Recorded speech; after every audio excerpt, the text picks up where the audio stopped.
Very good afternoon. No, good evening now. It just feels like an afternoon because it's so gorgeous here. Welcome to Princess Park and welcome to the beginning of 26-27 season as the Addicts take on Dartford in this opening pre-season friendly of our campaign. And I'm delighted to have alongside me Mr. Greg. How are you? I'm good, mate. I'm good. Yeah. No, it's been a quick summer. Last game was the end of April now, so it feels like the start of May. So it's gone a hell of a lot quickly than perhaps I expected. Certainly, maybe the World Cup's helped to keep our football fixed, but it does feel. I don't think anything proper to Dartford. So now that feels a little bit more normal heading back here, and looking forward to the season ahead.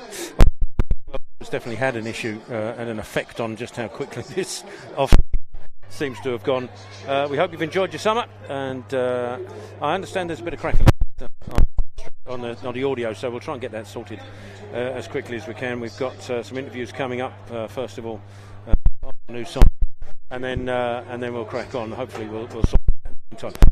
But you're very welcome. Talk to Greg very shortly about what his thoughts are on. Just to put you in the picture in the next couple or so, that'll be two sides will take the field for Charlton. Something similar. Two sides will take the field in the first half and then the second, and so you'll get to see a good number of players here this afternoon on Charlton TV's live stream. I'm going to throw you straight to a video actually, because we've had two new signings. One of them being Billy the Kid, as he's affectionately known, signed for us just recently, and here's what he had to say to Charlton TV. Billy, welcome to South London. How does it feel to be a Charlton player? I'm very happy, to be honest, about that move. We've been talking for quite a long time now, and I'm very happy to be honest, to get starting in a very good club and in a good league as well. Hopefully, there's a lot of things that we can do this season. I can't wait actually to get started. You're still only 23, still very young, but you have a number of different experiences under your belt after joining Liverpool as a very, very young man. Can you tell us a little bit about your journey so far that's brought you here to Charlton? Yeah, so quickly, I'm from France. I grew up there, I played for Lyon, and then I went to Liverpool at the age of 16. I had a few loans as well in Austria, in France, and in England as well. I played in the first team as well with Liverpool as well, Austria, France, and Blackburn as well. And after that, I went to Dundee for 2 years. I played a certain amount of games, and then that's when the interest of Charlton came. And then we had a very good chat, and then now I'm here now for a few years now. Yeah. You mentioned that spell at Dundee, a really successful couple of years up there. What did you learn from that experience, and how has that set you up for your next challenge in the Championship? I've learned a lot, to be honest. I think that was a good step for me. The managers there helped me a lot to improve my game. I had a lot of things to work on, and I think those 2 years helped me to improve in the things that I needed to improve on. And now I'm a better player, but I know still that I'm going to learn a lot of things here as well. I know that I'm not the finished player. We are learning every day. Even when I'm going to be 25 or 28 or 30 years old, I think every day you're learning. So I'm very happy for this next step, which is very big for me. And I know that the staff and the club are going to help me on my career and on my improvement as well.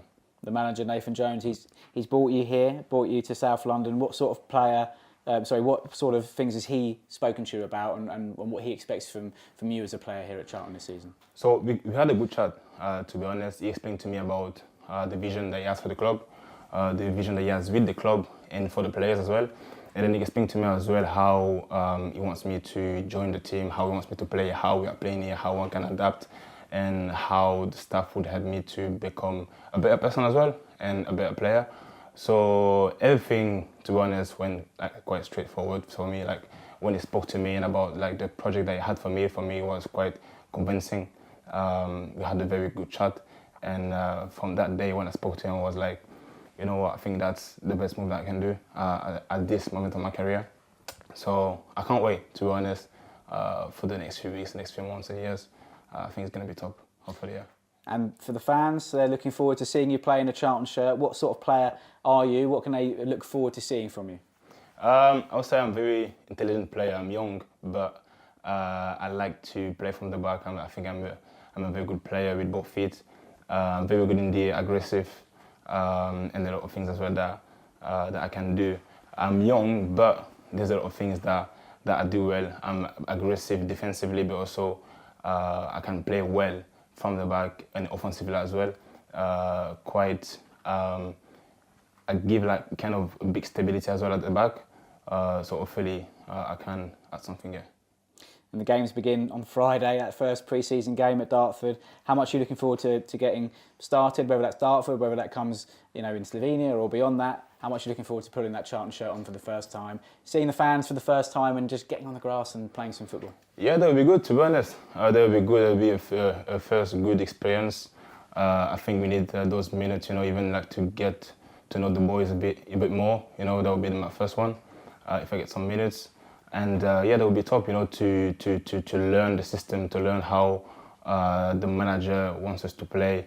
I think you need those kind of games, to prepare before the season. That's the best thing we can do. So I can't wait for that as well. Yeah. So there we are. That was Billy Camacho talking to Charlton TV. And just before we carry on, just to apologise for that technical sound issue we had before. We think we've sorted it. We think we're now back and a dodgy cable, crystal clear. So it would seem, and it's best to iron this out now at the pre-season than any time subsequently. So hopefully it's not the fault. First time we've been accused of faulty equipment. How is it, my friend? Or sounding rubbish. It's good to be back. I've missed this, my friend. Absolutely. But listen, I'll tell you who would have been all over.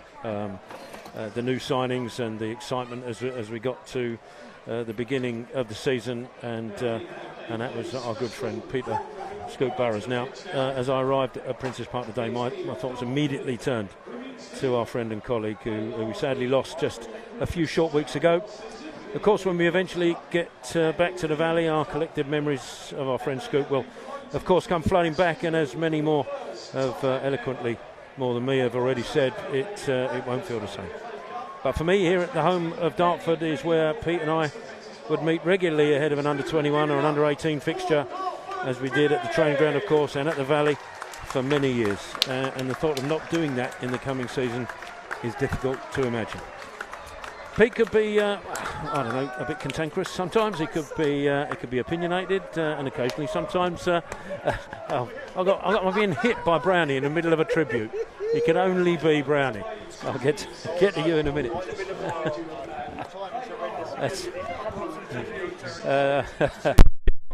I think that's entirely fitting, actually. It's entirely fitting. I said he could, and you know, Steve's listening now. He could be cantankerous, bless him, Pete. He could be opinionated, and occasionally, sometimes, people would think wrongly, in my opinion. He might be a little rude, but because Pete spoke his mind, always spoke his mind. But he was funny, sometimes unintentionally. He was very diligent and accurate about everything he did, accurate to the nth degree about everything he did, and he was fiercely loyal as well. Not just to the club he loved, but to his friends as well. And he was called Scoop for a reason, and right up to the few days before he passed in our last meeting by his hospital bed, he was still giving me a few unknown nuggets about what was happening at our club. He was and always will be an absolute legend at our football club, and we will continue to pay our own special tribute to him with our regular Cheers Scoop at every possible opportunity. It was a real pleasure to know Peter Scoop Burrows. Rest in peace, my friend. We will celebrate Peter's life on Thursday, the 16th of July at Kemnall Park Cemetery, and then again at the Valley. And so I think today especially is in tribute to Peter Burrows. It certainly is, mate. How are you, Brownie? How far into that were you? Halfway, yeah, I reckon. Yeah. The best thing is, so for those wondering where Mr. Brown is today, he's not commentating. But he's here in attendance. Loitering with the hoi polloi, aren't you? He's looking cheerful. So I reckon four pints. 4 pints in. Oh, he's causing the equipment to 4 pints in. 4 pints in. Yeah. I think the fact that he said yes so readily might be a tad more. Yeah, and he pulled on the dodgy cable as well, which he's causing havoc. I'll be much more professional when we get to the next. I very much doubt that, but good to hear, Mr. Brown. I'm a spectator. We're going to take a vote on that. Basically, Mr. Brown started his hydration break about. No, it's Garland's fault. Of course it is. It's always Garland's fault. Yeah. Cheers, good to see you, my friend. See you. We'll look forward to hearing his award-winning expert insights a bit later. Actually, but I don't think we're going to get him on at half time. I've got to say, him interrupting my little tribute there to Scoop was entirely. Scoop would have loved that. Would have been all over that. And look, we've got many a time we can talk about Scoop. Absolutely. But we'll do so again at the first game of the One final thing I'd like to say, first of all, that's a fantastic tribute, Tel, and well said. For those who don't know Scoop, the older generation fans will know him from doing basically what we do, doing the reporting on a match day. Used to do it for LBC, and very well, I'm led to believe. No, I can attest to that. But certainly the last 12 years, 13 years I've been involved with the club on a professional level. I say professional level, doing this and doing journalism bits. He's always been there, and it's going to be so surreal going back to the Valley without him. To sum up Scoop, and that's his nickname because, I mean, put it this way, when I went to see him in hospital only maybe a week or so before he died, he was telling me about his illness, and then without letting me reply, he suddenly went, "Have you seen Ed Warwick's left the club?" And that for me made me laugh, and that's my last memory of Scoop. So I'm very proud to have known him as a friend, and it's going to be very weird without him. But good tribute, Tel, and good tribute for Mr. Brown as well. Yeah, absolutely. Who I've just been told by a certain someone in Canada that he's now officially a granddad, which he kept quiet. We'll celebrate with Mr. Brown, and I thought no doubt that's why he's. I thought he's looked a tad older than I remember. Yeah, and a bit more drunk than I remember. Having been a granddad 5 times over, I can attest to the fact that that's entirely relevant. But yeah, I mean, let's go back to today and what we've done in pre-season so far. So we've made 2 signings this week, which are both defensive signings and add a bit of stability. I think when you look at us last season, I think there's no coincidence that our weakest period came around Christmas time, November to January time, where we didn't have cover at left wing back, didn't have cover at left-sided centre-half every single game and lacked options there. And we've immediately strengthened that early this season. Whether Messick comes in to play left wing back or left-sided centre-half is still led to... We'll still wait and see what happens. I think he's playing a centre-half today, but can play left wing back. And it's an interesting option that we've, like the Colin Setenge deal when we did in January, that we've gone to Europe, looked for players that are playing outside of England and the UK, and we signed a player who's been playing in the Eredivisie, which is the top Dutch division. And people might look at the fact that his club got relegated, finished bottom of the league, but they're facing teams like Ajax, Feyenoord, PSV, who have bundles of talent within them, talent that would beat any team in the Premier League, let alone in the Championship. So it's a good league that he's been playing in for the last 2 years. Let's not forget they finished 14th the season before that as well. He's a Slovakia international, so brings a bit of what I'd expect to see, a bit of calmness on the ball, a bit of class, maybe judging by the clips, which don't always tell the tale of a player, but judging by the clips, seems very attack-minded, seems to be both-footed as well, which is quite rare for a left-sided player. So excited to see him play, and then Billy Kebetcho joining from Dundee, a player that has a lot of experience with Liverpool at a youth team level, playing under Jurgen Klopp in the Champions League, and I'm sure he learned a hell of a lot doing that. And you have to have some sort of talent to be able to do that. The fact he hasn't really found a home, then went to Scotland and in Dundee. I know he had loan spells in Austria and Blackburn where he didn't really play too much. We've gone to Dundee, played a lot of games there. They've developed a good defence. One of their other defenders has gone to Stoke this transfer window. So clearly, they're, from a defensive point of view, were well organised and maybe playing as an underdog quite a lot of the season. And that's the same. That's the same coming in today. So an exciting option for Nathan Jones to have today, and hopefully, well, say today, throughout the season. And hopefully we're impressed because he's starting today, number 12, and look forward to seeing him in action, and then Ivan Messick in the second half. Yeah, it's always exciting pre-season, the first pre-season, especially when when the club's made a couple of signings as we have, and so and it's not just that. I think there's also the factor, the second season factor, and. There were a lot of talk. There was a lot of talk last season that maybe some players that people were expecting after a good start. By the way, we had a great start, and then some. There was talk that some people felt, or some supporters felt, that players fell away a little bit. And I think sometimes you forget that they've come from. Players have come from League One, have never played anything other than League One, and so the Championship is a different beast, as we know now, quite well. And so I think there's that second season where players are now more used to the Championship. And so it's not just about new signings, it's how our existing players and those who hadn't been used to the Championship now have that season under their belt and potentially could kick on from there. So looking forward to seeing that as well. So in the meantime, it's Princes Park is the venue for this first pre-season friendly. Obviously Charlton's association with Dartford playing here, under 21s and occasional under 18s. Means that this fixture has that little added extra interest to it. Dartford themselves have made a considerable number of 14 new signings, 15 if you include the manager, Ben Greenhawk, who's his first season in charge. He's brought 14 players in, including himself. He's a player manager. And Charlton will attack from left to right as you're looking, from the shade into the sunlight. Tina Brooks must have been so happy with that decision. Yeah. He's absolutely, he's going over to the nice shaded area. Yeah, Will Mannion's doing his bits, hoping that the sun dies down before the second half. Yeah, we'll talk about team as it and when it sort of develops. It looks like we are going to start with potentially a back four. We'll wait and see. It looks like, yeah, we'll wait and see, but certainly at the moment it looks like Apter for Shaw's on the right-hand side, whether Lafay and Leeburn go to a front two, and then Apter comes as right wing back. At the moment, Ramsey Jones, Kamicho and Enslin look like a back four. Well, there are no names on the shirt, so because this is the new kit, it's literally hot off the press. New kit from Reebok, and so we got the numbers, no names. So Dartford also with no names on the back, I don't think. So we're relying heavily on the fact that the number system is correct, and the fact that they're going to all change places in the second half just adds to the beauty of pre-season friendlies. As the early ball forward from Dartford goes out of play, there'll be a Charlton goal kick from the shade.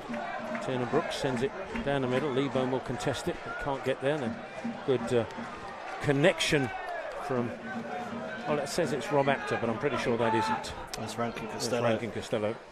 Wearing the number 30. Yeah, Charlton are definitely in the back four to begin with. Ramsey right back, Jones, Kamicho centre halves, and then Enslin left back. Apt on the right wing, Alafe left wing. Leeburn up top. Ball forward is dealt with by Kamicho. His first touch in a Charlton shirt, but it drops Dartford's way and is sent into the box. Kamicho this time allows the ball through to Brooks. A lot taller than I expected him to be, Kamicho, if I'm honest. Yeah, 6'5". He's definitely adding height to the team. Nathan Jones of those two signings. Messick just above 6 foot, maybe 6'1" as well. Ball played out by Jones, is out to the left-hand side. Infield to Mwamba. And you said before, again, Greg, that you're excited to see Alan Mwamba this season. He certainly impressed for the under-21s last season, and many felt that he was worth a step up, and we shall see. As Dartford had the throw-in on the left-hand side. Battling away in there is Higgs for Dartford. Also battling away is Tento Alafe for Charlton. Dartford send it forward, and then Kamicho comes out. It's a good strong header up to Alafe. Trying to hold the ball up. He's dragged to the floor. That'll be a Charlton free kick just inside the Dartford half on the left-hand side. I do find it interesting we line up with this formation. We talked about the evolution of this Charlton team, and maybe Nathan Jones wants to try out playing with a back four, the ability to have natural full-backs, albeit I suppose you can argue Enslin isn't naturally a left-back, but certainly an interesting option for Charlton perhaps this season to move away from that back five where needed. After under pressure, goes back to Jones, infield to Rankin Costello now, out to Kamicho, again under a little bit of pressure. Let's go down the line to Enslin, and tries to send it long, asking Alafe to pursue it across there for Dartford is okay. Alafe pinning him in a little bit, but it's cleared forward. Straight though to Enslin, can't collect it. Neither can Fuller. So in there is Mwamba to tidy things up for Charlton. Little inside ball to Rankin Costello, and then Apter finds Ramsey on the right hand side. Leeburn is out to his right if he wants to use him. He does. Leeburn on the right. Ball into the box. Low one, but straight to the keeper. Ryan Sanford, one of the many new signings for Dartford this season. Yeah, this is the game for the likes of Apter Alafe to try and impress. I mean, last season Apter started so well and then fell out of favour, went on loan. It wasn't a good loan spell for him, but that start to the season showed that he has ability. It's whether he wants to play right wing or right wing back in this Charlton team, whether he's got the capability to play right wing back, maybe not, but certainly right wing is his natural position. And you're playing a Dartford side, obviously a non-league side. This is the opportunity to really show what you can do and try and build a bit of confidence. Dartford tried to go down the line. Apter came across. I think it was a throw-in. Ramsey thought it was a free kick. Apter did well to come back and track back and get a tackle in. It came off the Dartford man. It'll be a Charlton throw. Ramsey goes back to Jones and cross to Brooks on the edge of his 6. Sends it away. Leeburn tussling, gets a touch on it. Mwamba, the first to react, sends it long, but there's nobody in a red shirt that far forward. Tied it up by Sanford.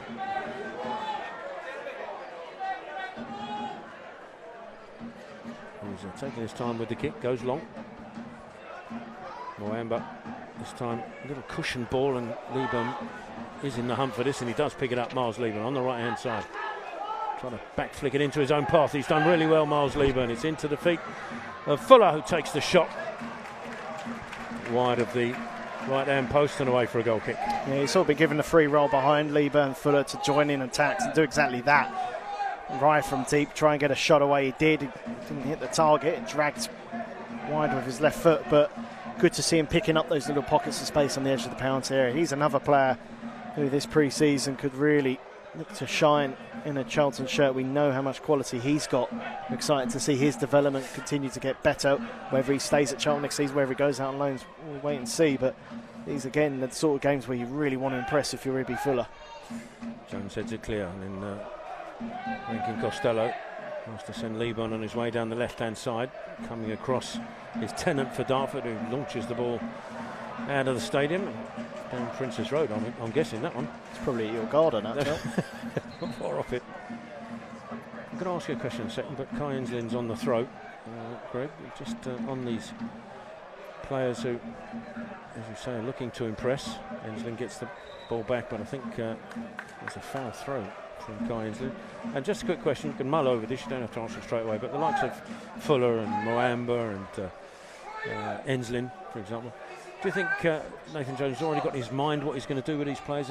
Is it open? Do you think that they can break into this first team if they impress in the pre-season friendlies, or do you think their map's already been set out to maybe get some time out on loan? Yeah, I mean, football's a funny game. There's injuries, there's players that you're looking to sign who don't maybe come through, or there could be players that suddenly get poached by other clubs, but they would have a development plan, what they want to do with the likes of Moamba and Fuller this season, whether that's certainly in the case of Moamba, who's not had a lot of professional football, whether he wants to go out on loan or the club want to send him out on loan. Something like Enslin, you expect probably will go to a National League side, maybe try and get in the Football League side on loan. Maybe someone comes in permanently for him, but Enslin's probably one that's a little bit more difficult because the position he plays is a position Charlton will look to strengthen and have done with Messick. But certainly one to keep an eye on. Well, the referee has just given a free kick against Alan Moamba, and if anything, I thought that was the other way. A Dartford man came flying in. Obviously, we won't get a replay. I don't know if you will, actually, Stubbers, but I'm not sure why. That's first glance, I thought that would be a Charlton free kick if it was going to be anybody's, but I completely agree, Till. Having watched the replay, it certainly looks. Maybe it's okay. I think the referee's given it for the first challenge. I think the second one certainly is definitely not a foul either way. I think the first one, maybe Moamba in his trailing leg just catches the Dartford man, which is why they've got the free kick. Well, it was Higgs who was the other player, the Dartford player in the challenge, and he's somehow got himself a free kick.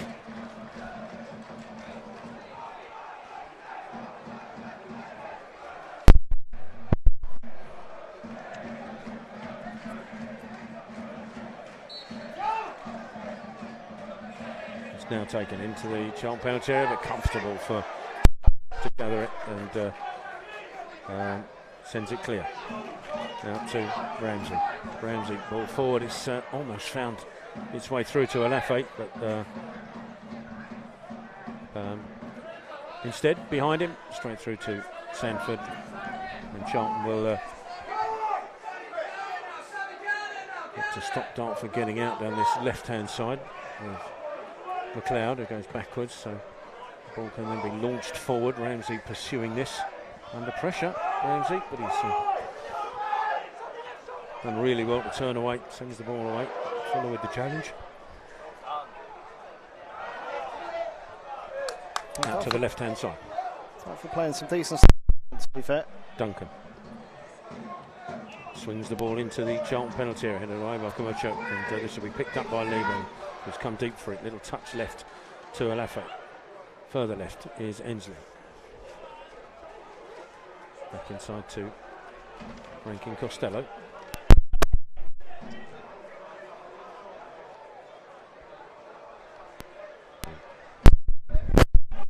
Sends it across to Ramsey. Now Fuller inside to Rankin Costello again, who's covering the spaces into Camacho, who's bringing it forward. A lifted ball into the run of, well, looking for the run, I should say, of Romakta, but a little bit too much on it. Collected by Sanford.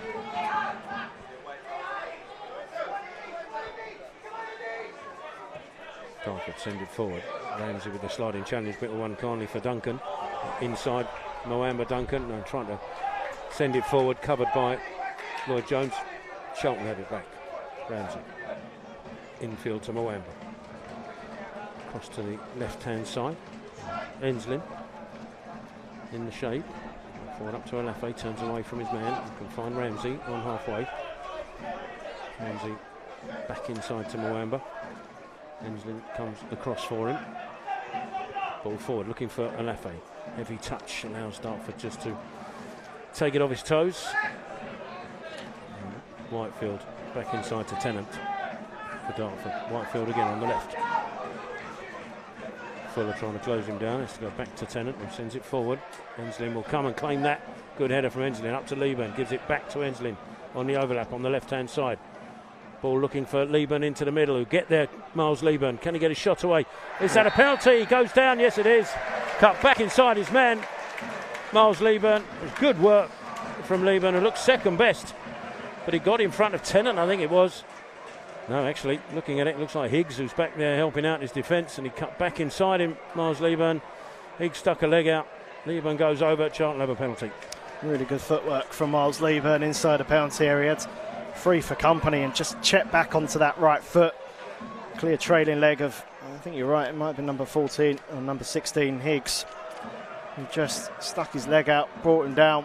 Clear penalty, and Lieben will take. It's Miles Lieben with the penalty. And it goes to the keeper's right, and he saves it. Sanford. Charlton still interested in trying to get on the end of this. Bouncing ball as Dartford try to clear, but they do clear it. And Charlton had the opportunity of opening the scoring, but Miles Lieben, penalty wasn't a good one. He'll be the first to admit that, I think. Keeper Sanford down to his left-hand side, comfortable save.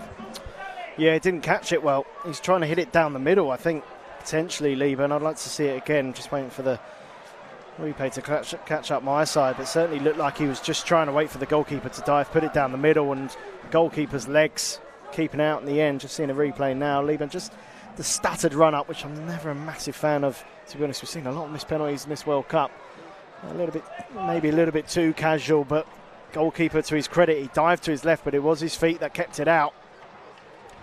Dartford come forward, but Pinder got something on the ball. Couldn't control it, runs straight through comfortably to Brooks as he rolls it out to Ramsey, who's coming forward now. Ramsey over halfway, trying to send Apter on his way down the right hand side. Lieben there as well, will get there, try to backheel it to Apter to try and keep it in. Doesn't quite find its mark. Dartford clear, but only as far as Mwamba into Rankin Costello. He's got Enslin to his left, just sent him scampering a bit further left, but he's got it. Mwamba inside, Ramsey across if he wants to use him, he does. Back to Mwamba and forward to Fuller. Across to Alafe, who's deep. Fuller again. To Enslin. Further out to Rankin Costello. Fuller goes on the line ahead, but it goes back to Enslin, who swings it in. Comfortable header for Tennant, though. Upfield. Jones in a foot race with Fidesz, and Jones wins it. Back to Rankin Costello, inside to Fuller. Does well to avoid the attentions of two Dartford players. Back to Ramsey. Inside to Mwamba. Mwamba, ball forward to Lieben. Will hold up play and finds Rankin Costello. This time Mwamba finds Fuller. This ball not quite so on the mark, but it will find Lieben indirectly. And out to Enslin with a touch back to Rankin Costello. Charlton being patient. Ball into Miles Lieben, who takes the shots. Almost Kane-esque, aside from the fact that it didn't go in the net. Goal kick Charlton to Dartford. Nearly 14 minutes gone, still goalless here at Princes Park. Yeah, it's a nice little drag back from Lieben on the half turn. I like the fact he's going for goal there. I mean, want to see a little bit more of that from Lieben. Okay, yeah, it didn't hit the target. I'd like to see him be a little bit greedy in those situations. He's a striker who wants to score goals. He'd be annoyed with his penalty save. If the penalty was hit as hard as that shot, the keeper wouldn't have had a sniff. Yeah, possibly, but certainly a player that is capable, Lieben, of scoring goals on a more regular basis. We've seen it at youth level, seen it when he first developed into that Charlton side, and being the bit part player he was last season, probably lacked the consistency to get on the score sheet more, but pre-season is where it's a great opportunity to get goals to your name. Dartford from the goal kick, send it forward without a play. Charlton have a throw-in on halfway, throwing up to Lieben, trying to flick it round the corner. Tennant just read it, got his foot to it. Out of play for another Charlton throw, this time halfway inside the Dartford half. Again Enslin will find Lieben with the throw on the left hand side. Turns Lieben, looking to take on Okay, who gets a foot in again. It'll be a Charlton corner from the Addicks left-hand side. This is where I think Charlton this season could. I mean, set pieces last year we scored a fair few, but I think with the additions we've made so far, the two, Kavitsho coming up from the back, 6'5", all eyes on him. Him and Jones next to each other. Corner comes in, swung in, headed away by Atkins. And will be picked up here by Pinder. Ball back to Atkins.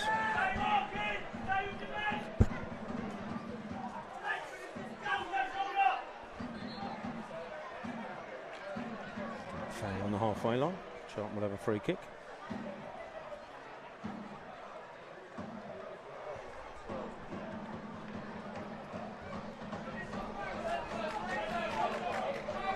Back to Lloyd Jones, forward to Apter, he's come short, it's got Ramsey to his right, Ramsey back inside to Pinder again, infield to Leeburn, across to Rankin Costello, sends Enslin on his way down the left hand side, Guy Enslin drags it back inside to the penalty area, ball across, cleared away before Alafe can get there. So Charlton are trying to isolate Enslin. He's pushing forward at left back. Dartford playing for back five, so the wing backs of Dartford are tucking in a lot, which is allowing Charlton the opportunity to push their full-backs on. We've seen Ramsey develop with the ball a few times. I'm looking now, he's got so much space to carry this ball forward because Dartford are deep. Clearance from Dartford goes straight to Ramsey, and he tried to pick out Alafe on a switch across to the left-hand side, but it drifts out of play for a goal kick. And Charlton certainly using the ball quite well. It's just that final pass and that final moment just missing slightly at the moment. Yeah, we want to see more patterns of play like that. That one where it developed nicely and Enslin got isolated on the left-hand side. There's a clear plan there where you can see Alafe coming in field, joining Leeburn in the box, offering that space on the left-hand side for Enslin to push forward. It's interesting now that Apter's, from a defensive point of view, coming back a little bit deeper, so they're looking to maybe in a defensive third drop into that back five. It certainly started off as a bit more of a 4-2-3-1, but Ramsey's tucking infield a little bit more, so maybe we're matching up Dartford now. Long ball forwards dealt with by Lloyd Jones, but at the expense of a Dartford throw on that right-hand side. Okay, comes forward.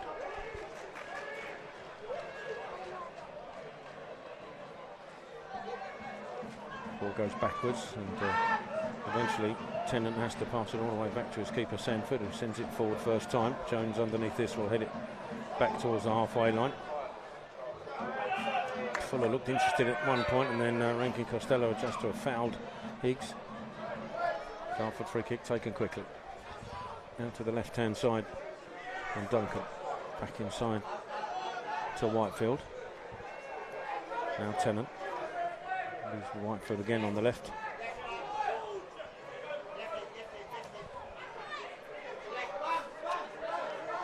Back now to Pinder, who's quite deep looking for this. Challenged by Apter, but it's gone back to Whitefield. Pinder again on this left-hand side, a little bit further forward now. Inside to Higgs. Charlton pressing. Dartford at the moment managing to avoid that press, and it's Higgs bringing it forward. Little ball inside to Atkins. Across to Pinder. Pinder, his ball forward up to Fidesz. Turns. It's further right to the right-hand side, looking for Guillemara. I haven't mentioned his name at all this half so far, Guillemara. Enslin puts a foot in, Dartford throw.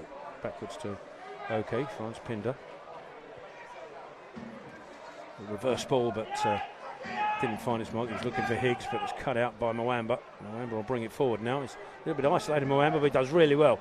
Cuts inside one, then another, and finds Fuller.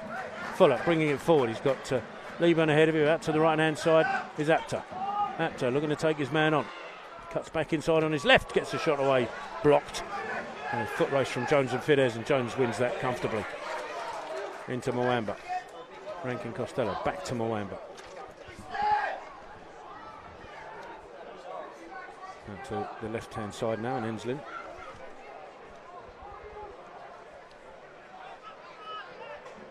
Lloyd Jones again on the right-hand side. Ramsey further right into the Dartford half he goes. Now to Apter. A lovely reverse ball into Lieben, who made the run. Lieben's got Fuller inside.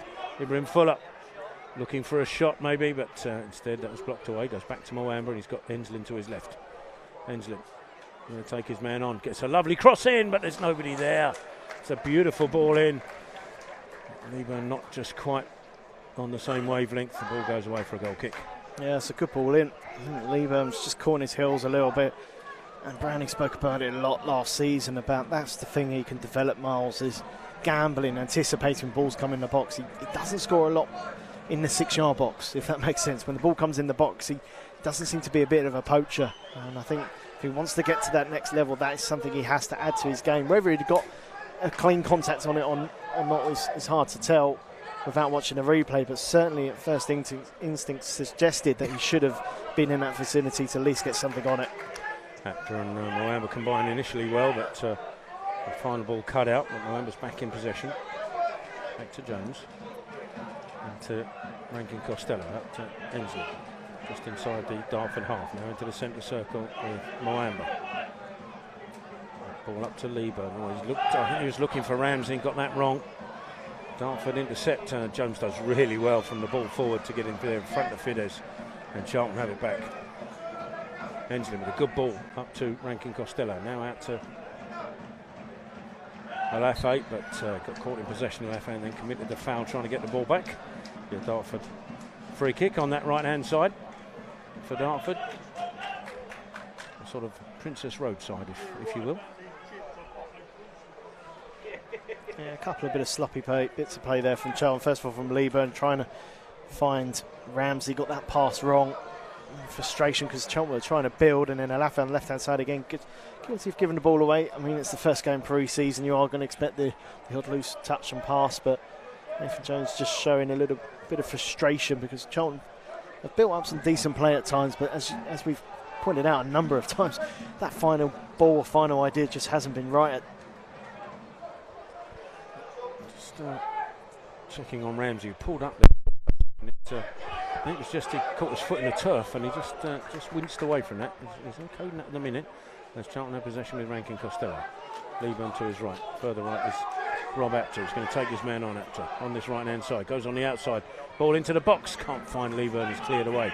Ramsey will pick it up for Charlton. And, look, he might have been fouled there. Nothing. Dartford have it back. Pinder. Out to Atkins. Atkins looks to switch across to the right hand side. Guillemara. Plenty of space to move into. Guillemara swings it across looking for Fidesz. Too much on it. He's still going to keep in play, I think, on this left hand side. Ball in from Duncan. Cleared away, but only as far as Whitefield. Into McLeod, who switches it across to the right hand side of Oki. Inside of him is Higgs. We'll be passing on to Greg Stubbley very shortly. As ball goes back to Tennant. Now Whitefield again, a little bit of space again for Whitefield. Closed down by Fuller. Infield it comes to McLeod. That's why he's blocked, so it goes across to Oki. That ball forward looking for Guillemara. Goes straight through to Kemecho. He in turn. The 1-2 with Brooks. Kemecho sends it forward up towards Lieben. A cushioned header left, but it won't find Alafe. Good work from Rankin Costello though to win it back for Charlton. Lifts it across for Fuller. Fuller takes it in his stride, and then he looked like he was fouled. And with that, I'll hand over to Greg Stubbley for league commentary for the rest of this first half. Yeah, it's been the case throughout this summer. We've seen we're going to get one here at Princess Park. In the meantime, Taylor's going to hopefully try and fiddle with some cables, because you might be able to hear a crackle every now and then. It is a fault on our side. We've just the tight press box here at Princess Park, so Taylor's going to do some mechanics, and in the meantime I'll talk over what's been happening in the first 24 and a half minutes here at Princess Park. If you are just tuning in to Charlton TV, it's currently Dartford 0, Charlton 0. The Annex did miss a penalty after 11 and a half minutes. Miles Lieben was fouled by Jordan Higgs inside the penalty area, stepped up. The goalkeeper dived to his left. Ball went down the middle and the keeper saved it. Charlton haven't had a lot of opportunity since then. A couple of long-range efforts of Leeburn, and ball in from the box from Ensling caused a little bit of potential problem for Dartford, but no Charlton player was able to get on the end of it. But after, I was going to say at half-time, after 25 minutes from this hydration break, it's Dartford 0, Charlton 0. And for those wondering what's happening on Charlton TV this summer, we are covering every game of pre-season, including the game next week in Slovenia. We won't be there. We'll be covering it remotely, as we did last year. But every other game will be in attendance. But as I said, every game is going to be streamed on Charlton TV this summer. If you can't get to any of the pre-season friendlies, if you can, come and say hello. You might not want to come and say hello to us at Reading, though. We are very high at Reading, competing for a marathon or doing altitude training, as I'm sure England players are for the next couple of days, and that's probably a decent place to start because that press box is high.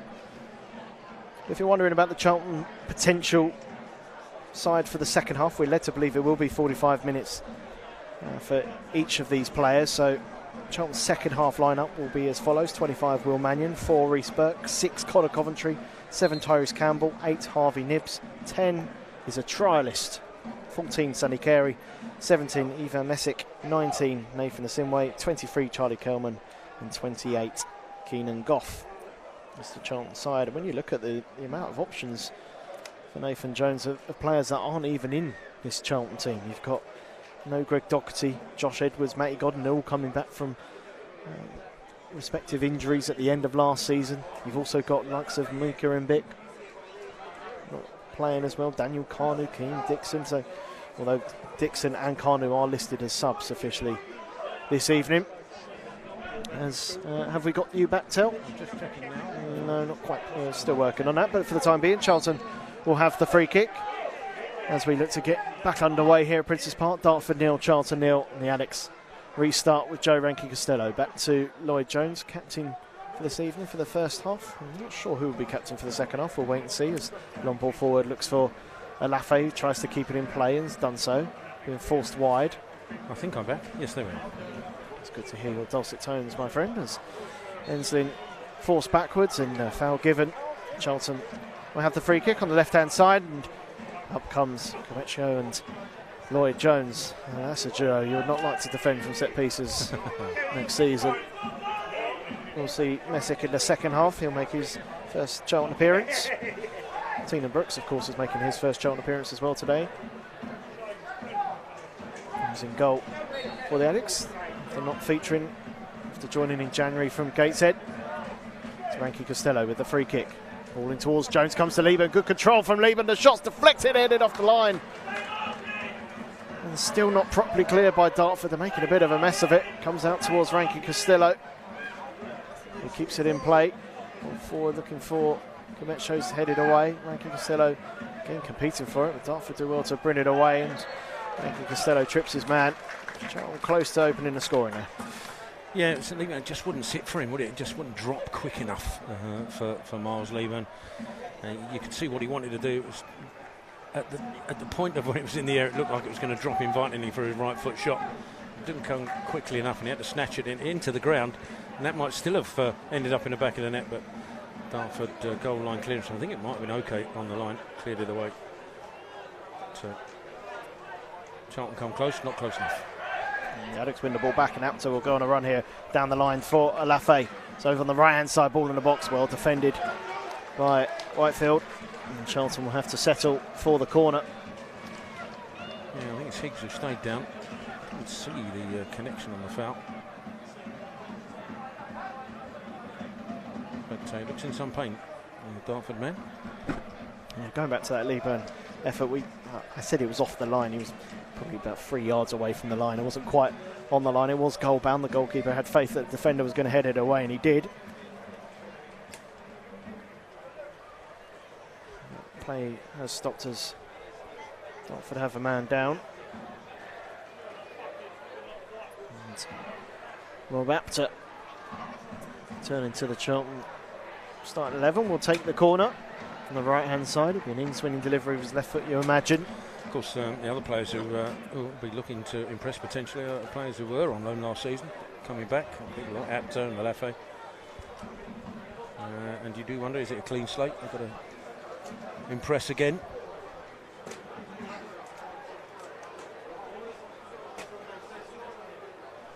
He's now up on his feet, which good to see.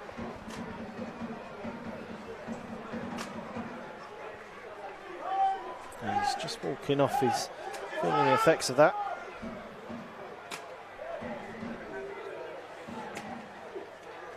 As Charlton prepared to take the corner, and now they'll be able to do so as Apter swings it in towards the back post. It's overhit, but Leeburn will be able to keep it in for Charlton. Next for options, ball inside. Mwamba gets a touch to it first, but forced wide. Still with Alan Mwamba. Out to the right hand side is Apter in plenty of space. Apter on his left foot will go for goal and finds the back of the net at the near post. Goalkeeper perhaps blinded by the defender coming across to block the attempt, but Rob Apter has got the goal scoring underway here at Princes Park. Charlton's first goal of pre-season. Yeah, that was excellent work from Alan Mwamba actually. When Leeburn, I thought, was having his shirt pulled as he drifted across to the left-hand side to keep the ball in. Did so, and so get the ball back across to Mwamba, who still had work to do. And, managed to retain possession. I think he was hoping for space to have a shot, but that didn't materialise, so he just made sure he kept possession. And across the pitch, saw Apter in space, picked him out just inside the edge of the area, and then Apter, as we've seen him do before, cuts in on that left foot. Potentially looking, and maybe the keeper was thinking the same thing, looking for that top corner to his right, but instead drilled it into the near side. Good finish. Yeah, you might have heard on the tenor there, the goal scorer was claimed to be Daniel Carnu. That's because Apter and Carnu swapped shirts late, I believe. So Carnu's actually number 30. Well, he's not now because we know Rankin Costello is. It's all going on. It's pre-season. Welcome back, everybody. But we know what Rob Apter looks like, and we know that was definitely him who just got Charlton's opener. That's for sure, through the defender's legs. I should imagine there'll be a few chuckles from the Charlton fans inside. Well, I can see a lot of scurrying around behind me, perhaps telling the announcer who it actually was. You might have got away with it if you said a different Charlton player, maybe someone like Henslin. There's 2 balls on the pitch Somehow now. we've managed to get 2 balls on the pitch. I'm not entirely sure how that happened. Where'd that come from? Again, tell it's pre-season. That might have been the one that hit the back of your garden. That might have been one from it, yeah. Dawn's chucked it down. Well, if that's interrupted Coronation Street, there'll be all hell to pay, I'm telling you. Didn't know she was good at shot put. Well, Charlton will have the free kick. Well, actually, it's going to be a drop ball because of 2 balls on the pitch. We've seen it all. We've seen a missed penalty, we've seen a goal, and we've seen another ball on the pitch now as well. Never told you I met Dawn at the Moscow Olympics, did I? The ball was back with Lloyd Jones forward to Mwamba. Out on the right-hand side is Ramsey, who can bring the ball forward. Leeburn is short for it. Apter takes it off his toes and looks down the line for Fuller. Fuller, ball across. It was kind of like a cross-come shot, and Malafe trying to get on the end of it at the far post, and the referee said it took a deflection, and Charlton will have the corner instead. Yeah, I mean, on the face of it, that was a good cross field. But I'm assuming it wasn't a shot from Fuller because it was an inviting ball across the 6-yard box. Nobody there. I didn't see the deflection personally, but it must have taken one. Well, Rankin Costello will come across to take.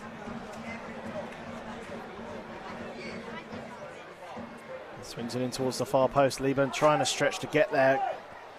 Couldn't quite do so. And Dartford will have the goal kick as we play 34 minutes here at Princes Park. Decent crowd inside Princes Park. Not sure what the numbers are. Hopefully they'll tell us. But a bit worried with about quarter of an hour to go.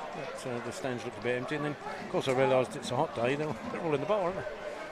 Yeah, it's a bit strange having your opening pre-season game on a friendly, but of course Charlton travel tomorrow to Slovenia.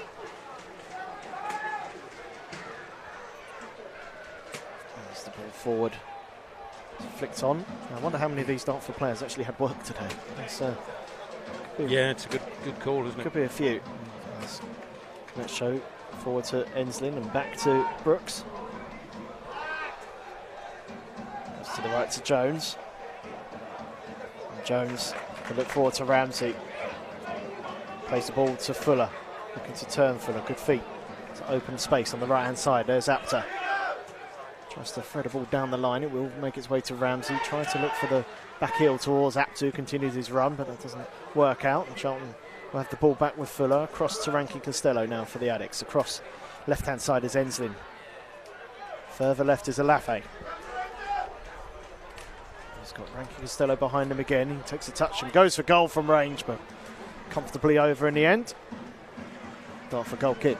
Yeah, it's one of those worth a go, I guess. I'm not sure Nathan Jones would necessarily agree. But that was in flying into the top corner. We wouldn't have been too unhappy. Inslin's looked lively, especially in this first half. I've liked the way he's got forward. Linking up.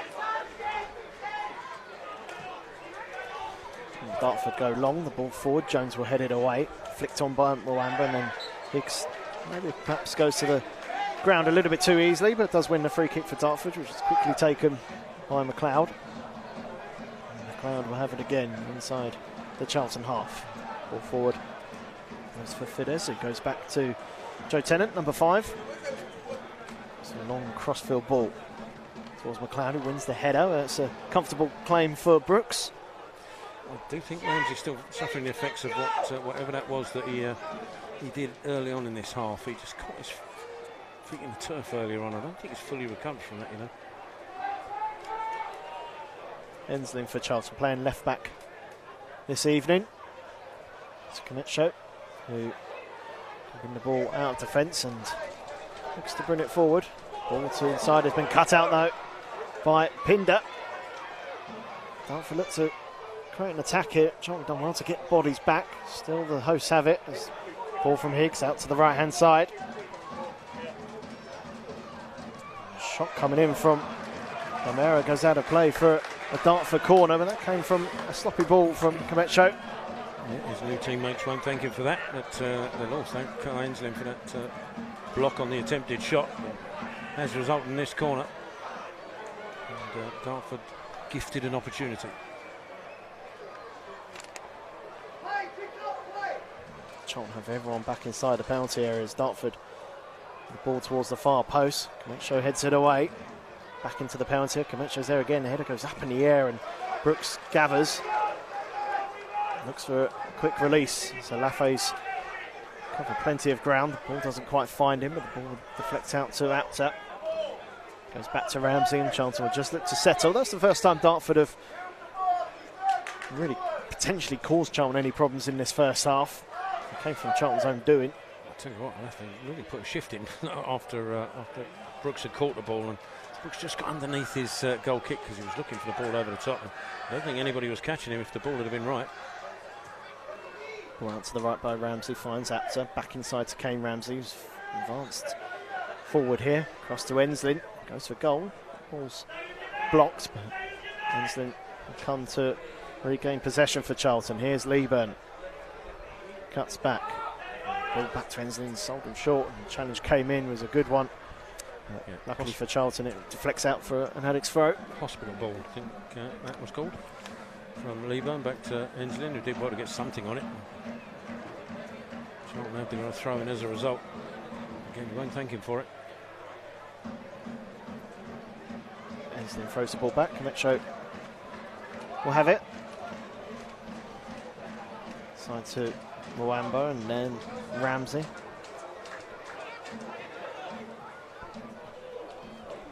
Now Brooks. Rankin Costello looking to turn and can do so.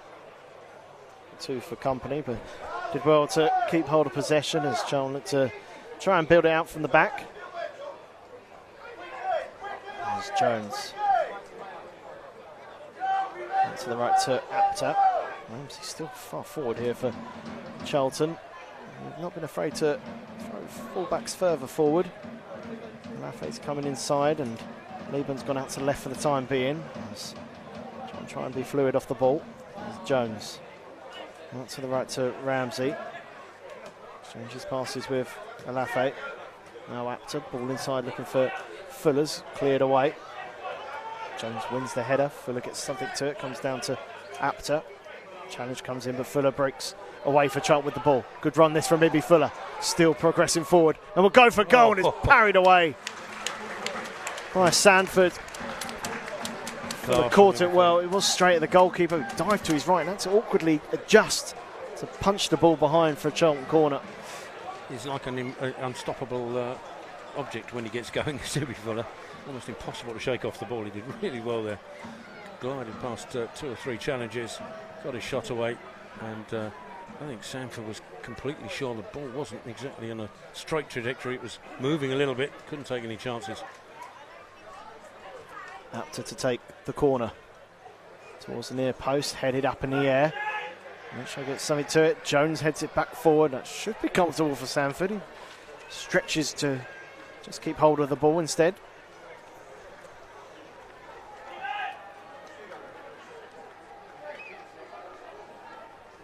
As Dartford out from the back. Ball's back with the goalkeeper Sanford, who clears it up in the air. We're trying to fight for it, and ball deflects down, and now Fuller.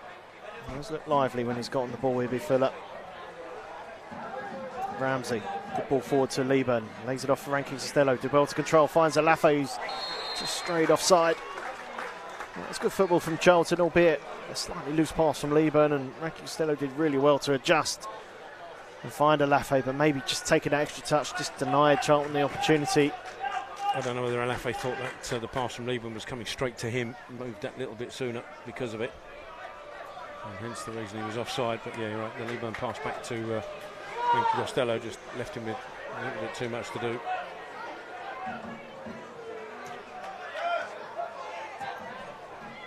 Ball forward, so we'll cut that out, and forward to Mwamba, who turns and threads the ball down the line to Leeburn.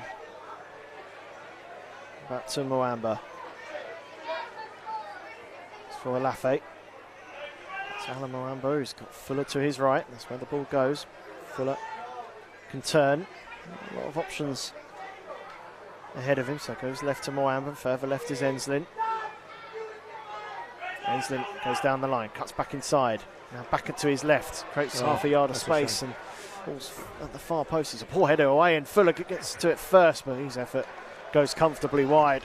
Got to be honest, when it left Enslin's foot, I thought it was sailing out for a goal kick, and when the Dartford man headed it back, I thought it was an added bonus, but Fuller couldn't capitalise on it. I think first half, obviously we'll have a completely change of side come the second half. I think, as I said before, Enslin I think has impressed me. Mwamba looks good and sharp, so does Ibby Fuller.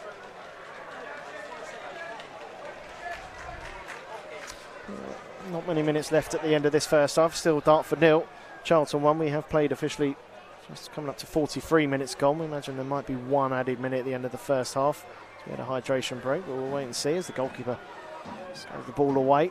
Jones with a good challenge. He looks sharp as per usual. Lloyd Jones at the back.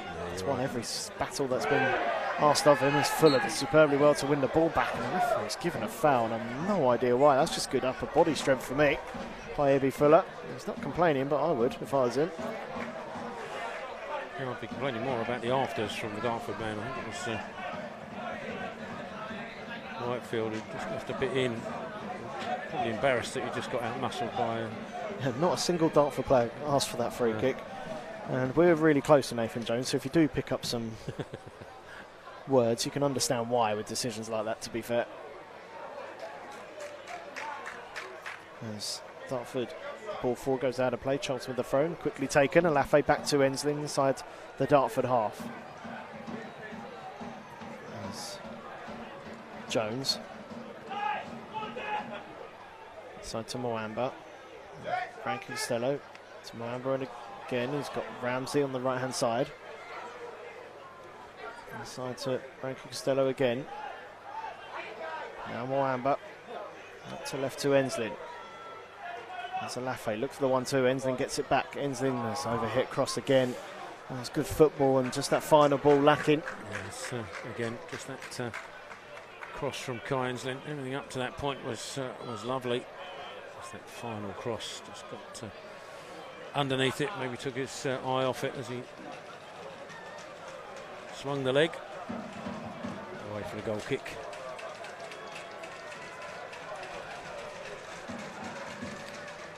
Is the hydration break something that's going to happen all season, by the way? No, not at all. I think the booze will outweigh that decision, you imagine. There was some booze when it happened here.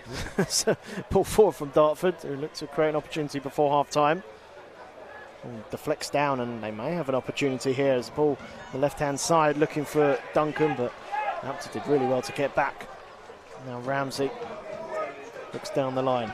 Ball up towards Leeburn. Leeburn, good control, looks to turn and does well to find Ramsey, who continues his run.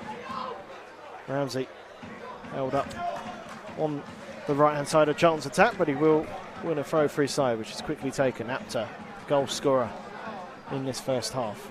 Cross to Rankin Costello, now Mwamba.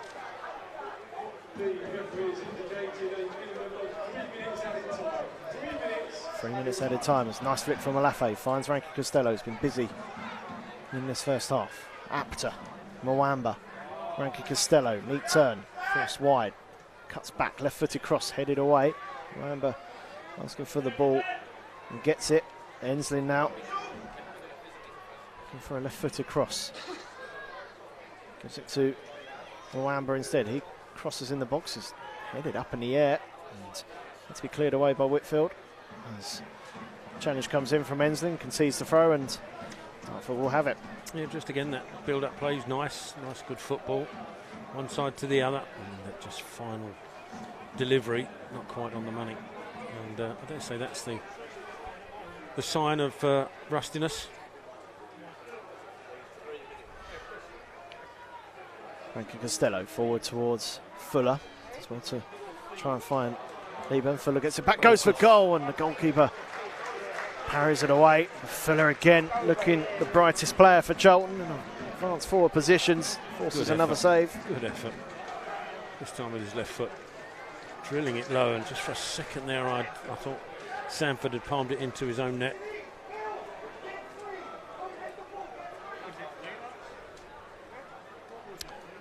As Rankin Costello comes across to take the corner. So comes for a potential short corner, but sends it back as Rankin Costello lofts it in. Keeper comes and punches it away. It's a decent bit of goalkeeping. Up to Enslin.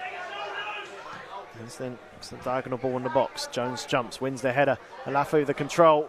Goalkeeper again with an important punch, and the offside flag. In the midst of that, it's good goalkeeping again though by Sanford, and he might have collided with Alafe as the ball was up in the air. I thought he'd given a foul initially, but is he blowing for time? It's the half-time whistle after 45 minutes here at Prince's Park in Charlton's opening pre-season friendly of the season. It's Dartford 0, Charlton 1. Goal scorer Rob Apter after 31 minutes. His return to the Charlton side. Giving the ball on the right-hand side, his shot went through the legs of the Dartford defender, caught the goalkeeper out the near post and gave Charlton the only goal of the game so far. The Addicts did miss a penalty through Miles Leeburn after 11.5 minutes as well, when he was fouled inside the penalty area. Stepped up, and the goalkeeper Sanford for Dartford kept it out with his feet. The ball struck down the middle. Ibby Fuller, a really bright spark in that first half for Charlton. Saw 2 shots saved by Sanford as well. But at half-time here, it is Dartford 0, Charlton 1, and I laugh because Steve Brown's got a massive grin. And he's hovering. He's lurking too much. We don't want to see that. We'll have a chat. While we have a chat with Brownie, we will bring you a half-time video. Ivan Mesic was the first signing of the summer window from Dutch side Hercules Amelo, and he spoke to Charlton TV upon his arrival. Let's hear what he had to say.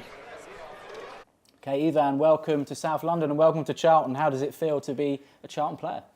Thank you very much for a nice welcome. Yeah, I feel proud, you know. I hope also the family is proud because it's a huge step for me. And yeah, I feel amazing. I had a really good welcome here. So yeah, feels great from the start, and I can't wait to get started. You say it's a big step. You've Slovakia, Denmark, Norway, Italy, Netherlands, now England. A 6th country. You're only 25, and you've had a huge amount of experience across the continent since breaking through as a youngster in Slovakia. How much experience has that given you? How much to get you ready for the championship? Yeah, hopefully. You know, I would say that I was slowly building up. You know, in every country. You know, And yeah, it was a big experience because I was very young, so I just had to get through of it, I just try to learn and take every little from it, so so I just could be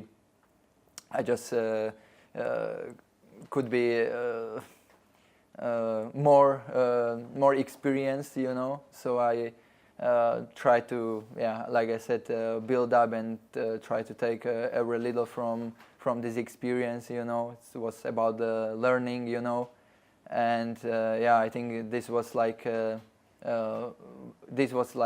get me stronger and stronger, Is English football something you always targeted when you were a youngster growing up, being a football fan? Was English football something you really wanted to aim towards? Yeah, I think this football is elite football. I think everybody wants to play here because it's elite, and you have a lot of great clubs here. A lot of good conditions. So I think this is a dream for everybody to play in England. So I'm really glad that I could come here, and I think it's a really good move for me. You're a full international, 3 caps so far for Slovakia. How proud are you to have achieved that in your career? But also, how much do you see this move to Charlton as being a platform for you to put you in a good position to add to that? Yeah, it just can help, I think, because, like I said, this is, elite football, So I think this can really help me also in the national team, that when I will put a work here, and I will work consistently, I think I can just get better, to the future. So I will try to start to build up, also here, and then I have really good work ethic, I'm hardworking and ambitious, so I think to the future I hope I will be even better.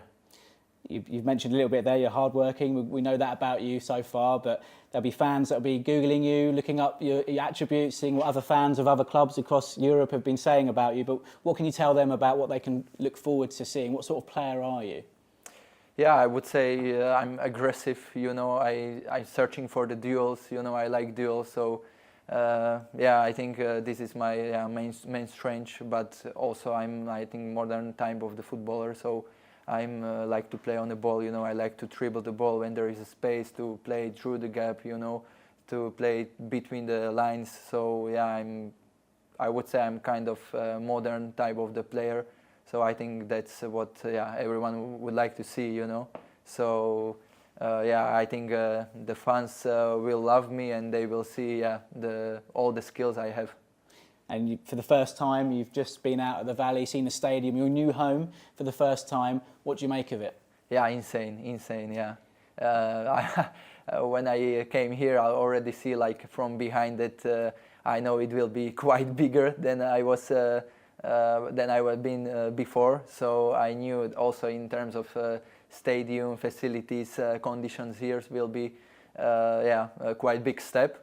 But I think this is what we professionals need in football. So I'm also really happy for this, that I can use all of these items here. So stadium is really nice, and I can't wait to see all the fans here. And you've had your first training session, you've been at the training ground this morning, met some of your new teammates and staff. How's that been, meeting your new teammates? Yeah, everyone was friendly, everyone try to help me from the first minute. So I'm very glad for that. And now it's just about put the work consistently, and I think slowly to get to know more about each other. We will get more know from it, and also I think we will help each other. So I think it's on a good way, I would say.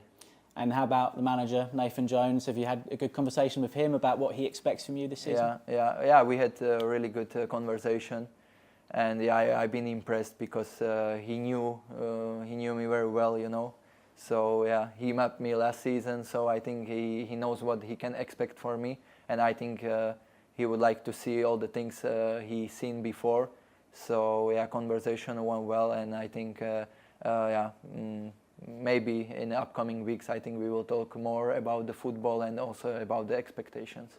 And finally, pre-season officially starts on Friday. We're playing Dartford, a local team to us, and that's when the action really starts. But how much are you looking forward to playing your first game in the Championship here at the Valley, and what are you looking forward to most about this season? Yeah, I can't wait.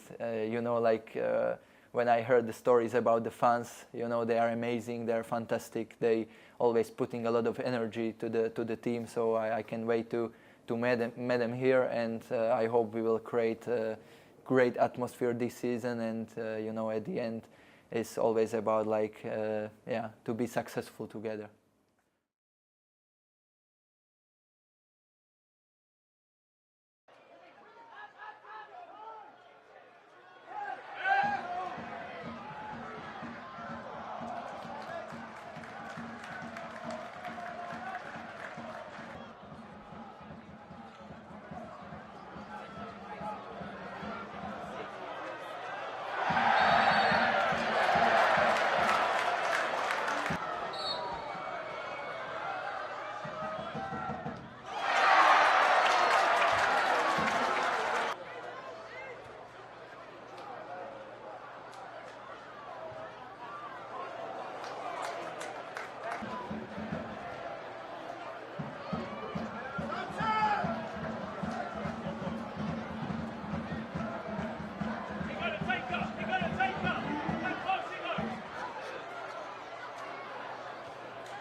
Well, welcome back to Prince Park. There was the highlights going on as we were coming on air here. Is Dartford 0, Charlton 1 at half-time. Goal scorer Rob Apter after 31 minutes, but we're delighted as Tell goes off for a half-time cookie to bring in the man, the myth, the legend. That is Stevie Brownie. How are we going? To the comms, but I'm looking forward to this, my friend. Yeah. It's so good to see you and your smiley face. I've never seen you so happy, which is great to see. Well, granddad today. Son's partner gave birth to a granddaughter, so I'm a grandfather today for the first time. Amazing news, mate. Yep. Amazing. Well, congratulations to yourself and George and the rest of the family. That is, an amazing day. So no wonder you're smiling so much. I thought it was just because you saw me and Tell again. Oh, no, I was really pleased to see the pair of you. And I messed up the intro, and I do apologise. Not at all. Scoot would have loved that, mate. Yeah, he would have absolutely loved it. He's not here giving us the crowd today, and he's not kicking my foot as he walks past. So I will miss that man, and you know what he meant to us. No, I know we've had a few phone calls across the summer, but how has your summer been? And obviously the news today probably makes the summer even better. But how has your summer been? Played a lot of golf and gone anywhere? No, not gone anywhere. I mean, I had one trip, on a golf trip, 4 or 5 days, but the rest of it's been, doing work away from the football club. I've a fair amount to get on with. The ex-players has kept me busy, and we've got quite a few international programs that we're trying to tie up as well. So there's plenty going on for me, and recruitment is part of it, but not at the top level of it. I'm at the very base of that, just identifying players that are playing across Europe and just putting them onto the next person up in, at the next stage of the ladder. So yeah, plenty of work for me off season. Can't wait for the season to start, to be honest. I mean, pre-season, if I'm honest with you, for players, even me today, I don't enjoy pre-season, never have. It's just it's a functional thing that you've got to work through to get your base fitness to the levels you need once we kick off in the middle of August. And days like today, you do your 45 minutes, you do as best as you can, you get the minutes in the tank, and you get off and you stretch and you make sure you're fine for the next week. They've got a great week away bonding. And I will say the importance of that week is not about the game itself. It's about the team bonding, getting to know each other, a few jokes. I hope Nathan gives them a night together or a couple of nights where they can really enjoy themselves. Some of the best days I've had pre-season have been bonding in bars in different countries. And, I could tell a few stories and when the time's right, I will. But those days sometimes are more important than the matches themselves. But for a player, it's about being ready for August the 15th. And, today that was a decent first half, if I'm honest with you. They got exactly what they needed out of it in terms of touches, fitness levels, etc., etc. Miles won't be over the moon with the penalty himself, but it's immaterial. Yeah, and obviously you mentioned recruitment. Charlton have strengthened this week with 2 defensive signings, and you imagine there will be plenty across the summer. We don't know the exact number, but it's a good start to see 2 bodies come through the door, one being from Europe, as you mentioned, and one from Scotland, and both players who've played significant amount of minutes in the last couple of years as well. But it's 2 similar profiles in the respects of the left-sided defenders. Messick can play left wing back, and imagine he'll probably play that a little bit more for Charlton. Kaviccia, we saw in that first half, more of a towering centre half, but interesting profiles that we're looking to try and go for. Yeah, I think physically good size, in terms of profile for the Championship, and both have played football in recent years and have good records in terms of injury lists. So, look, we have to think outside the box a little bit. We've just rejoined the Championship. There are clubs across that division that are miles ahead of us financially, and we have to think outside the box in terms of recruitment. Europe is now, the gap in the leagues in Europe is nowhere near as big as it used to be. Look, you work in that field, you've seen the gaps close up. What I am seeing as I watch different games across different platforms of different European leagues is the different styles, and we've got to be careful that we bring in the right player from the right league who fits the Championship profiles. There are some brilliant players in European football, but it's not like the Championship. There are other leagues that behave and the players exactly like the Championship. So we just got to be careful what we bring in. But I do think it's a market you can tap into, and I dare say it's better value for money. But it's still, with all recruitment, there's that risk of bringing a player over that doesn't quite fit in, it doesn't quite work, and then there's others that will hit the ground running. So we'll see. But two good additions. We only need to see some of the moves we've seen in the Championship so far. Andre Brooks has gone to Norwich for rumoured around about £9 million, and that's for a player that's only played 20 games in the Premier League, and apart from that, has played mostly Championship. So you can definitely see why plenty of clubs, and dare I say Millwall have been a prime example of a club that have used the European market to their effective. So maybe it's that part of the transition we're talking about as a football club, where 2 years ago that probably wasn't a thing that we were able to do, and now we've got the placement to do it and the recruitment team in place for the last couple of years to do so as well. And you've mentioned, obviously I'm not going to ask you for names, but you've been scouting players across the summer as well, so you'll be aware of the kind of areas we're looking for in terms of not just position wise, but certainly in terms of those markets you were talking about. And it's a prime example of Charlton progressing as a club. Yeah, and I think we went down the League One route last year, and there was 1 or 2 that you would deem successful, some not so successful, and I just think when you look at that, it's really difficult to get League One players to jump up. Some will, naturally. I would say that probably people didn't think I'd jump up from Championship Premier League, and I managed it to a degree.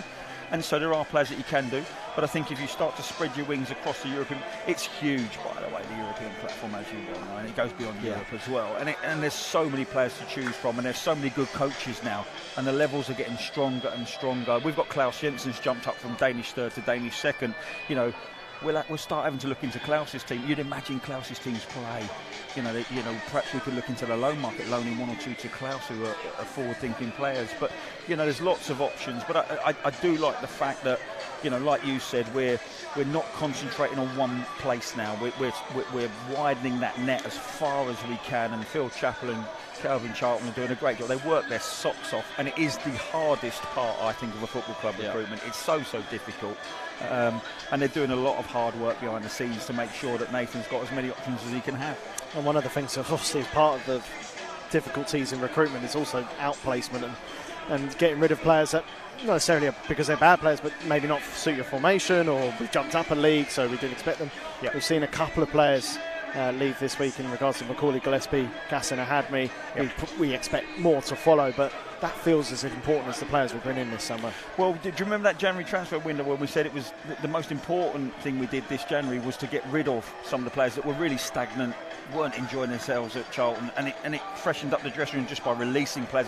It can't be nice for players either, Greg. I wouldn't want to sit at a club with no prospect of getting into the first team. So sometimes it's got to come from the agent and the player. They've got to want to move on rather than just sit and be a body here because it's easy for them.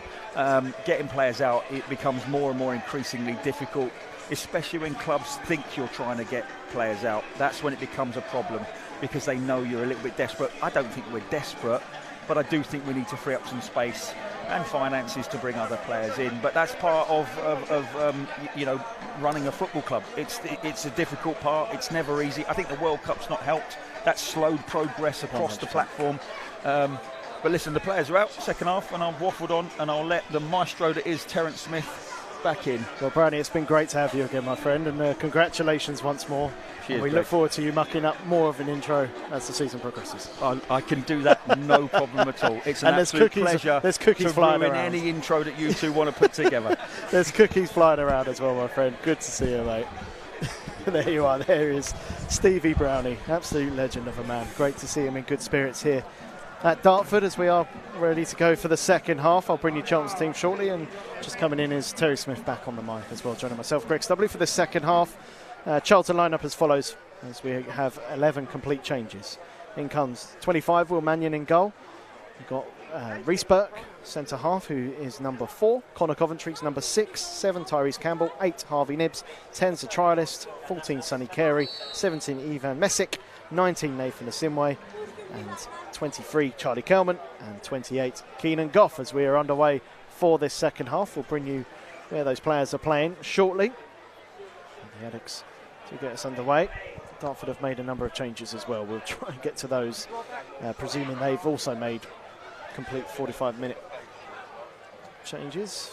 As Messick inside to Goff, and now Harvey Nibbs, number 8 for Charlton, driving forward. That's Nathan Asimwe to his right-hand side.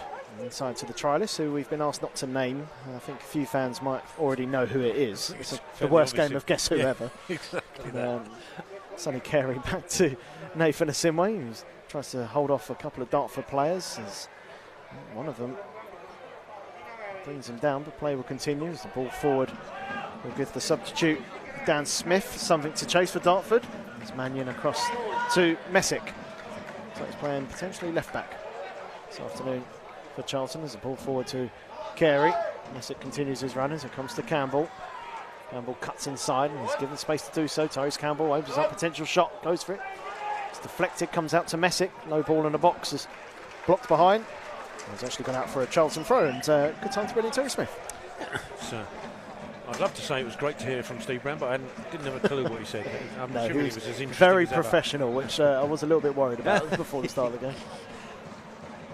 It's Messick's throw to Carey. Like he got it back towards the Charlton man, but it goes out of play. Dartford for this second half. They do have a certain Scott Wagstaff. Summer signing, now age 36. From the past. He's number 8, playing potentially in central midfield. We'll wait and see as that develops. Dartford have 13 Carter Sullivan, 3 Sam Do, 4 Ben Swift, 8 Scott Wagstaff, 9 Ben Smith, 11 Ben Greenhalgh, who's their manager, 14 Brandon Davey, 18 Albie Amara Knapp, 19's a trialist, and 20 Louis Atkins. Potentially another player amongst there, but we'll wait and see if that gets announced. 26 hasn't been announced on our team sheet. But there is a 26 out there as well. As Messick with the ball forward, looks for Campbell. It's a decent ball. Campbell gets there first. The goalkeeper, Sullivan, comes out to block it. Did well there, the keeper. It's a good ball. Good run from Therese Campbell.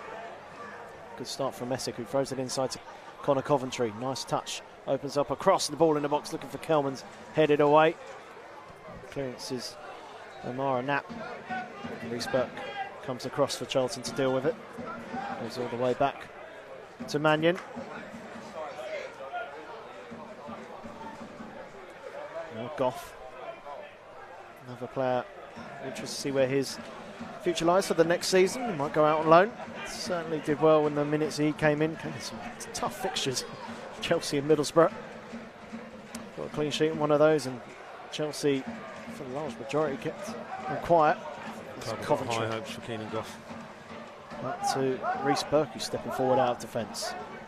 To Campbell. Goes down the line, opens up a bit of space, Tyrese Campbell. Cuts back inside, right-footed ball in the box, deflects down, comes out to Carey. Out to the right-hand side is Nibs. Down the line to the trialist. Right, it's a Simway. Low ball in, looking for Kelman, who got towards the near post. They came off the Dartford man last, and that was Swift. And Charlton will have the corner. Yeah, it's good football from Charlton. Tyrese Campbell going on the outside, and then realising didn't quite have the space for the cross, cut back in on his right. We know it was lethal if he wanted to come across, but instead ball across the box. Eventually finding Nibs. Good ball from a Simway into the penalty area. Cameron got there. So good defensive clearance. Charlton corner. The trialist to take. I nearly said his name there. Swings it in. Coventry helps it on. Comes out to Burke, who will give it back to the trialist on the right hand side. Burke again, who has Carey close by. Burke swings it in. Powerful ball into the box, and Goff wins the header, but it's wide in the end. Keenan Goff might be a little disappointed because he did well. Cross came in and he got there. Slightly turned his head as he got there, and as a result couldn't put any direction on the header, but he got there. It's a fizzed crossing from Burke. Thought for a moment he was going to pick out Carey, who was in space on the edge of the area, but it's a decent cross. Nothing came of it.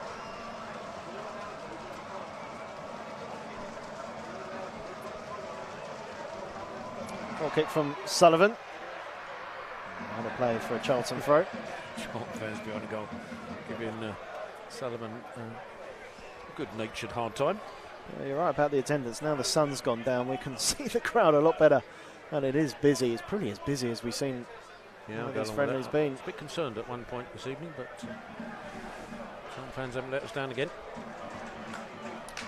There's Burke inside to Coventry.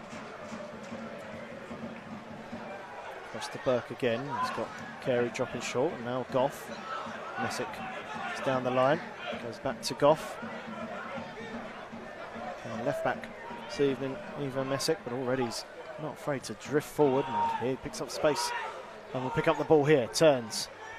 It's forward, looks for the ball out to left-hand side to Campbell. That's been cut out, and Dartford look to try and counter-attack, but Burke is there, and back to Mannion. Inside to Coventry. Looks at the run of Campbell. He's made a good run, and the ball tried to be cut out, and Campbell's onside here. Tyrese Campbell takes a touch. Campbell opens his body up, goes for goal. It comes towards Kelman. It's a last-ditch challenge coming in there. Initially, the goalkeeper got a touch to the shot from Campbell. There wasn't a lot of power on it. It trickled its way towards the edge of the 6-yard box where Kelman was lurking, and there was a last-ditch challenge prevents Charlton from doubling their lead. You expected the goal, didn't you? Not just from Tyrese Campbell in the first place, but then Kelman pouncing on the loose ball. You'd expect either of those to have gone in, and neither did. Campbell lively already. Across to Asimwe. Dartford have a man down for the time being as the trialist for Charlton. Gives it back to Asimwe. He's had a shot, but instead gives it to Coventry. Still Dartford are down to 10 men. This play continues. Comes to Nibs, and challenge comes in, and Dartford look to potentially break, but instead they'll stop play now. Can't actually see the player who's down. Looking around, is it the manager? It could well be. No, it isn't actually. I've just found him. Dan Greenall. Can't see at the moment. His knee is hiding his face, and his shirt numbers on the facing the ground. We'll get there in a minute. Let's go back to the Charlton chance. It's a great ball from Coventry. Wasn't cut out. Campbell did well to time his run. Cuts inside, but the shot just lacked any sort of power. The goalkeeper did well to get down to it, and then a great last-ditch challenge. I couldn't quite see it was the Dartford defender who did that. There was a great bit of defending, prevented Kelman from giving Charlton a 2-goal lead. By the way, it's Connor Coventry who's been given the armband. There was no Charlton player with an armband for that second half, but it's Coventry who's got it. You can see that. Just looking Dartford player now up on his feet. Still just looking to see who it is. It might be Amara Knapp.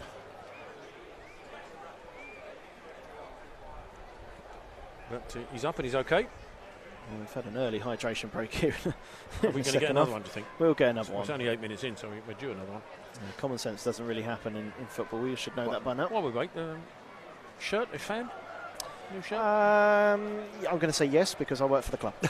No, I am. I like it. I like it. I think it could be better, but I like it. And I'm never going to dismiss a Charlton shirt. Always a fan of around. I think it looks better in person than it did when it got announced yesterday. Actually, I think it looks very smart with the kit complete on the back as well. It looks good. The numbers look good on it. Big fan of around column. So I'm pleased. We wait and see, and if Reebok are listening, it's fantastic. Of course. And we'd love more gear. Dartford get the game back underway. I believe we've got potential Charlton tracksuits incoming, which is very nice of the club to sort for us, as Messick with the header forward towards Coventry, flicks it forward over the head of Campbell, and Dartford will have it at the back. As the captain for the second half, Ben Swift, it's not the manager, which must be a weird feeling if you're the captain of a side when your manager's out there as well. Did you tell him off? What do you think? Yeah, I'm not sure. There's the long ball forward by number 26, whose name we don't know for Dartford, not on our team sheet, goes out of play. We'll call him a trialist, and Charlton will have the throw. As the Simway will take. Charlton's trialist is just lurking for the ball, so it comes to Coventry. The Simway gets it back, goes all the way back to Mannion, who clears it forward. It goes out of play, and Dartford will have the throw. It's good pressing by Dartford, with a little bit of pressure to try and get that ball away. We're going to have to get used to that. It goes back to goalkeeper Sullivan. Goes long.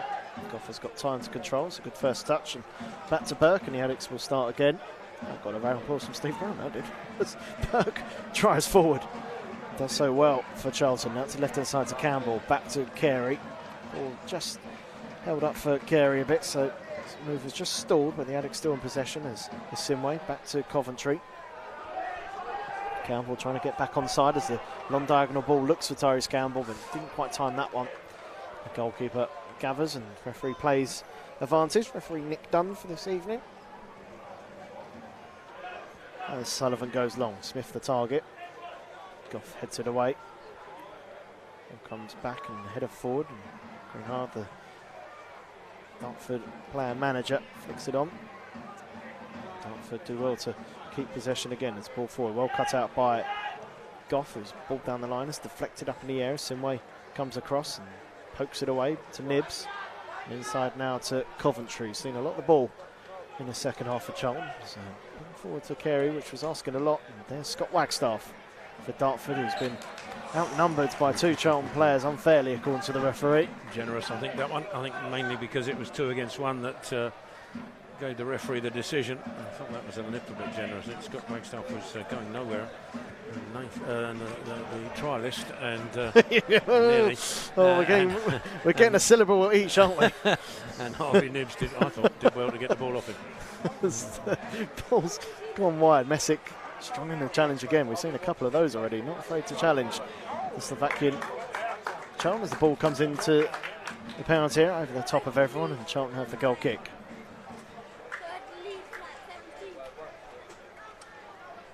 Which Will Mannion will take.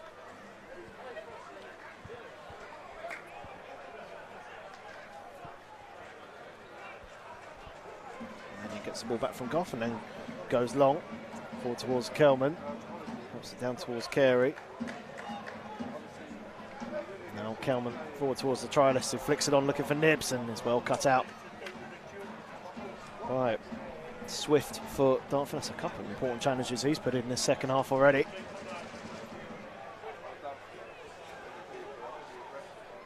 Ball goes down the line, and Dartford have certainly enjoyed a bit more of the ball in this second half. They've got a bit more experience out there. The challenge comes in from Burke, an unfair one according to the referee. Free kick to the hosts. Yeah, the ball just bounced more, I think, than Burke was expecting, and so He tried to get to his outstretched leg. I think it was more a case of the Dartford man accepting the fact that the foot was there so he could go over it rather than anything malicious. But free kick to Dartford, a dangerous ball in potentially. Quickly taken. Down the line now into the penalty. High. Looking for a header. Comes in from Swift. And potentially, that was Smith actually, the Dartford striker, who got the final contact. Number 9. Mannion diving to his right. Makes a fairly comfortable save in the end as Messick goes long. Header away by Davey. Number 14 for Dartford. Ball was back with Captain Swift. Ball forward. Greenhow had an opportunity there to turn, but didn't get the call. Dartford have got the work cut out this season. They said they got 14 new players, or 15 including the manager. They've got to replace 30 goals as well from players that they had last season. Box was one of them who's gone to Ebbsfleet, and there's another one's gone to Overley on the other side of the water. So, yeah, they've got the work cut out to replace those goals this season. It's Carey to Messick. Campbell's gone down the line, the ball inside. Doesn't quite find him. Dartford have the ball with Wagstaff. To the Dartford right-hand side is Davey. As well to work the ball inside, and still Dartford in possession. It's ball forward towards Wagstaff. I guess that's a Greenhows going on a run. Good challenge comes in for Coventry, and then the referee brings it back for the foul on Wagstaff. But that's good football from the Darts. And I thought the referee had already signalled that he'd played on, so Charlton players just asking the question as to why we would then bring it back after signalling it was going to play on. I know that Greenall lost the ball, but the referee obviously thought it wasn't enough in between the two, time-wise. Very hard to take. A man who's got a Champions League winners medal to his name. Yeah, that's a fantastic story, that, isn't it? Part of Sky One's, was it Football's Next Star? Football Next Star. Went to Inter Milan, didn't play a single minute, but was still rewarded a Champions League medal. Now he's finding his craft in management. Was at Margate as player manager. And now at Dartford. I've forgotten stat in that as he went. I'll just break away for this free kick. He prepares to take the free kick and hits the two-man wall. Yeah, the forgotten stat from that is that he went to Como on loan while he was at Inter Milan and scored 8 goals in 12.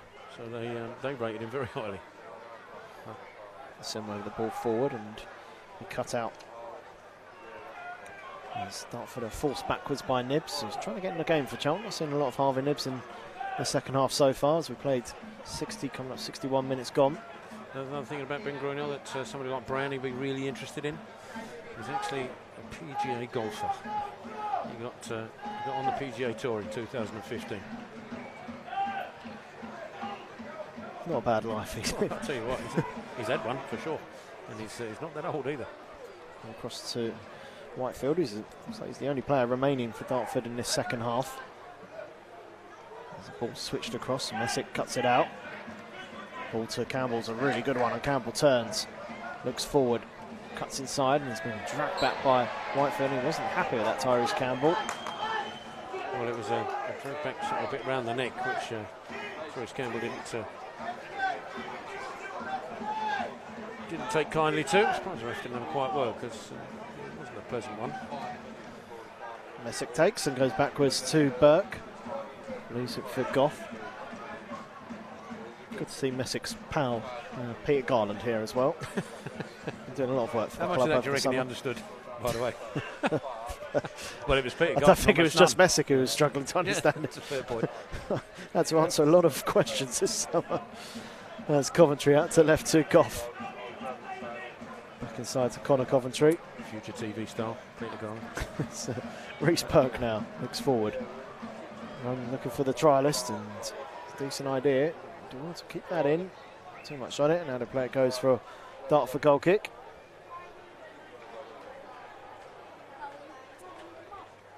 Right, so Ashley gone out for a throw. It's far away from us here at Princess Park. We're just in front of where you can see the cameras. Positioning is Simway with the header forward. Dartford clear it away. Burke with the header towards Nibbs.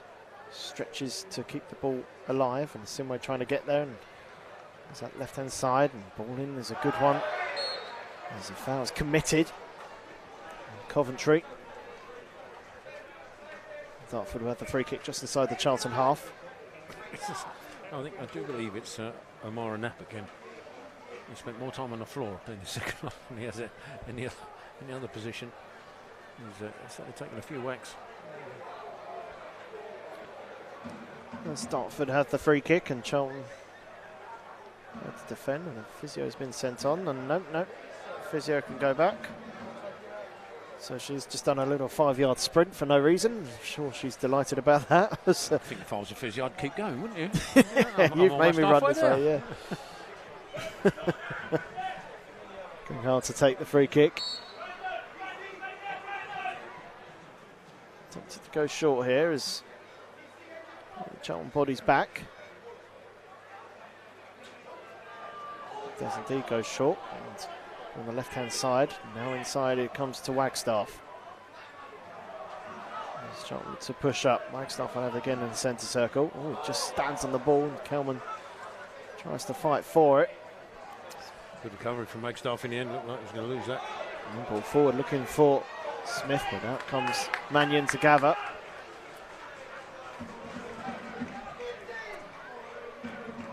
Out to Burke.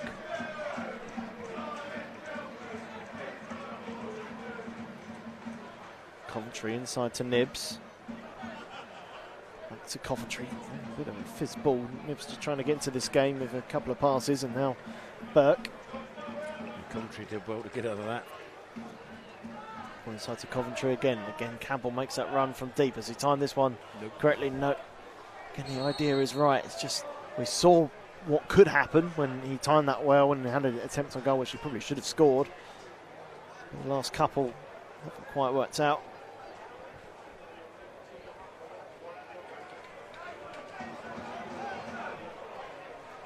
Dartford are going to make a sub shortly. They might as well wait for a hydration break. It might be Whitefield to make way, you imagine. He's the only player who's been playing every minute of the match so far.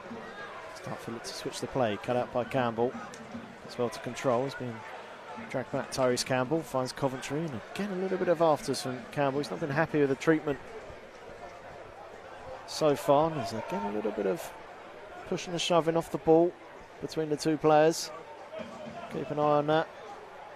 As Campbell again drifts in the offside position, but Charlton will play on as Wagstaff clears it forward. Bring home a lovely touch towards the left-hand side, but sliding across as well to cut that out. Dartford will have the throw. Yeah, definitely one to keep an eye on. That was Greer wasn't. Sorry, Morinat wasn't the one who grabbed him by the necks, unless Therese thinks it was. Dartford go down the line. Asimwe cuts that out. Back to Goff. Just to chew you up, by the way, the player coming off for Dartford isn't on the number list either. I just heard to my left it might be a try list, but yeah. Fun and games as Charlton's try list looks for Asimwe. Asimwe, the lofted ball in the box is headed away. Greenhow completes the clearance. It's a nice move from Charlton. Let's see a little bit more of that. Yeah, good lofted ball in, just didn't quite have the distance on it. As Charlton's tried us back to Asimwe. Now Carey. Carey can have the ball again. Back to Coventry. Dartford done really well to force Charlton all the way back to Mannion. Ball forward to Coventry again. Goes back to Mannion. This time Smith applying the pressure. Back to Goff. To clear it down the line with his left foot. So a lovely ball forward, and Messick controls, and he looked to control it down the line, but instead it was a loose touch, but it's worked out for Charlton in the end as Carey can turn out to the right hand side as Asimwe. Asimwe brings the ball forward. Lips to his right, still with it. Nathan Asimwe looks for the trialist, and Charlton's trialist turns and shoots, and been denied by the goalkeeper. Charlton corner. Good move from Charlton, that front to back. It was nicely worked. It was a lovely ball from Keenan Goff into the path of Messick, who just couldn't take it in his stride, but good recovery. Worked across to the right hand side, and Nathan Asimwe, lovely little ball into the trialist who turned shot, just hoping he could squeeze it into the near post, but credit to Sullivan, get down, concede the corner. Almost said his name, to take the corner. Comes out to Curry. Curry takes a touch and goes for goal and fires the effort over the bar, and there is the hydration break, and with that I'll hand you over to Mr. Smith to talk about the hydration break. Thank you very much. Cheers, Greg. While we're talking about it, I mean, it's probably a good time to talk about the players that aren't here, because we know that there are a few, and some fans will say, well, where's Greg Doherty? Where's Josh Edwards? Well, I can tell you they're both here. They're both down in the dugout currently. They're just not being risked because they're both recovering from obviously operations and injuries last season. And so they're not risked. Neither is people like Mika and Bick, who've still got a little bit of recovery. And so there are a few players out for that reason. Obviously, there could be multiple reasons. Alex Mitchell's not here, nor is Kaminsky. So there could be other little niggles or other things going on. But certainly we know of players that just aren't being risked. Matty Godden's another one, not being risked. Just back. I think he's set to appear at Gillingham potentially. But so they're just going to break him in gently, I think, is the idea. And there's nothing wrong with that. These pre-season friendlies are all great, of course, and you'd imagine they'll all be put through their paces next week away in Slovenia. Game against Maribor, isn't it? Yes. I'm pretty sure that's on Charlton TV at some point. Yes, it is. Yeah, we will be covering that remotely. We won't be there in action. I'd love to be there in action, but no, we will be covering that remotely. I did it from my front room last year, so we'll wait and see where we'll do it this time. Maybe the kitchen. I don't think they're confident that we could find Slovenia. That's probably where it was. We'll probably end up in Slovakia knowing us. Yeah. Or Solihull. Especially if you're in charge of the ways. No need for that. I think the second half's just been a little bit more disjointed. We had quite a lengthy stoppage. Well, Charlton started really brightly, especially Campbell. Been a little bit more predictable, looking for that diagonal. So every time Coventry gets the ball, Dartford are just stepping up 2 or 3 yards to keep them offside. I'd like to see Kelman a lot more. I'd like to see Nibs a lot more. Try and get the ball to their feet in the final third. Carey's grown into the game a little bit more, but those two in particular, Carey and Kelman and Nibs, for me, are the two players Charlton would just like to see more on the ball. Well, it's Simway who's headed away that goal kick from Sullivan. Battling away, Nibs in particular, on that right-hand side, but Dartford come away with the ball. Simway does well to win it back. And the ball into Carey. Nibs again trying to bundle his way through and doesn't manage it. Dartford have possession back. And a slightly generous free kick. And this time Goff adjudged to have fouled his man. And Dartford will have a free kick just outside the penalty area, left of the deep, in a fairly dangerous position here. It was Dan Smith who was adjudged to have been fouled as he barreled his way through. Yeah, you could tell as well with Dartford, you could tell they're more experienced the second half. Just the positioning of the players, the movement, knowing when players are going to press, not press. Wagstaff there was instrumental winning the ball back. Greenhouse straight away near the ball. Got Smith, a lively striker who's played a lot at this level. Well, not at this level, but against better level than Dartford. Free kick. Greenhouse with a strike. I think Mannion had that comfortably covered in. Didn't feel threatened by it as it went past his right-hand post. Yeah, a bit disappointed with that. If that was one of his players, I'm sure they would have had a talking to. But yeah, you can see what he's trying to do with the left foot, try and bend it round the wall, but comfortably wide. Mannion sends it forward. Too long for Kelman, but it'll drop to Coventry. That's where it's Campbell. Again, he's being pulled back and shoved, so we should have a look at that. Yeah, certainly a battle between those two, isn't it? Coventry forward, looking for the trialist. Just can't get there, it's cleared away. I'm telling you, you're going to say his Carey, name. yeah, I know, it's going to happen. Carey up to Kelman, a little flick inside. Nibs can't get there. Dartford will attack down the left-hand side. Going forward is Eduardo. Ball into the box, straight to Coventry. Just heavy touch, but he does well to rescue it. Finds Nibs, who's fouled from behind. Scott Wagstaff. Had he not been an ex-Charlton player, I'll be insisting he got booked for that. Yeah, I think for the purpose of a friendly, do you need to do that? Really? I know, like, it's experienced play. If this was the league game, I'd actually be applauding that because it stopped the attack and his Charlton was growing in numbers. But in a friendly, if Nibs then goes against an injury, I'll be a bit annoyed with that from a Charlton perspective. Yeah, we've experienced that before in pre-season friendlies. Actually, here once. Yeah, we still like Waggy. We'll let him off for that one. Despite the beard. Keenan Goff under pressure, sends it forward. Kelman battling for it. It's a high ball that he just can't reach. Chris Campbell with a head up. And find Carey. All out to Messick. Back to Keenan Goff again under pressure from Smith. Goes all the way back to Mannion. Just taking his time with this.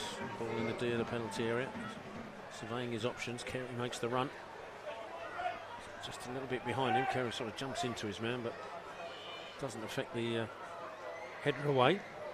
A touch from Simway into Nibbs. Now the trialist back to Nibbs.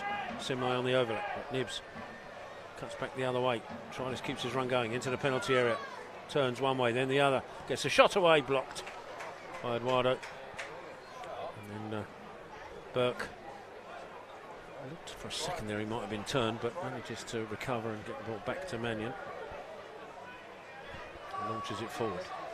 Nibbs can't challenge for it because he's coming back from offside position, but Coventry tried to find a Simway, put too much on it. It's out for a throw in, and Nathan Jones just quick burst outlet of air and just shrugged his shoulders and turned around. His hands by his hips and thought, oh goodness me. Throw from Dartford into the centre. Smith again attacking the Charlton penalty area, but it's a good tackle from Coventry, super tackle, and he finds a trialist with the out ball, bringing it forward out to Carey. Carey turns, he's got Messick running ahead of him. Still Carey bringing it forward out to his right hand side as the trialist. Lifted ball into the box. Kelman's there with a header. Oh, it goes sideways. Carey with the overhead. Would have been a spectacular finish had he made it just wide of the post. Yeah, Carey started the move. I just wonder at one point Messick made a lovely run on the left-hand side. There was space to find him as well. Carey just didn't get his head up in the end. The trialist with the ball into the box. Kelman actually got his header all kind of wrong in it, but it fell for Carey. Continued his run into the penalty area, and it was a decent effort. That was a bit of a hard technique, and he was really unlucky with his overhead kick. Later went slightly wide, but the one thing to take out of that run from Messick, we haven't seen a lot of that from a fullback stroke wing-back playing. Making those forward runs into that final third, that really encouraged me if I was Charlton. You want to see a little bit more of that. I'd like to see Carey just get his head up and try and find him as well. Charlton regain possession from the goal kick. It's Carey back to Goff.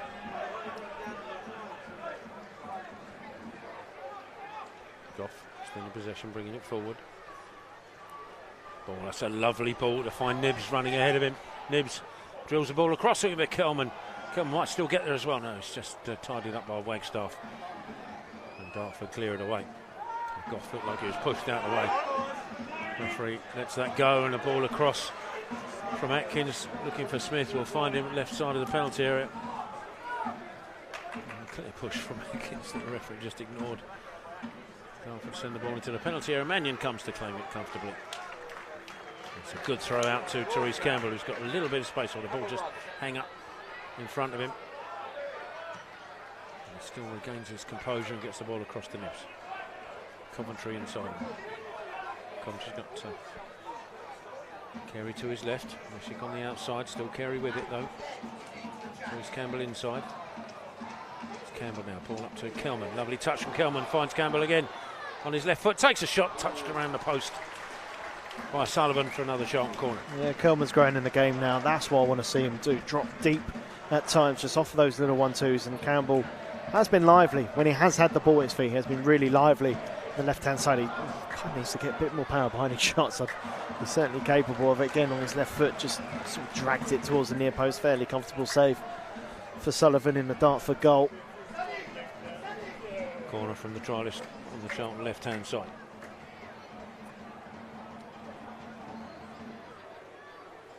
Swung in towards the near post. Little touch from Coventry, but over the head of Nibbs.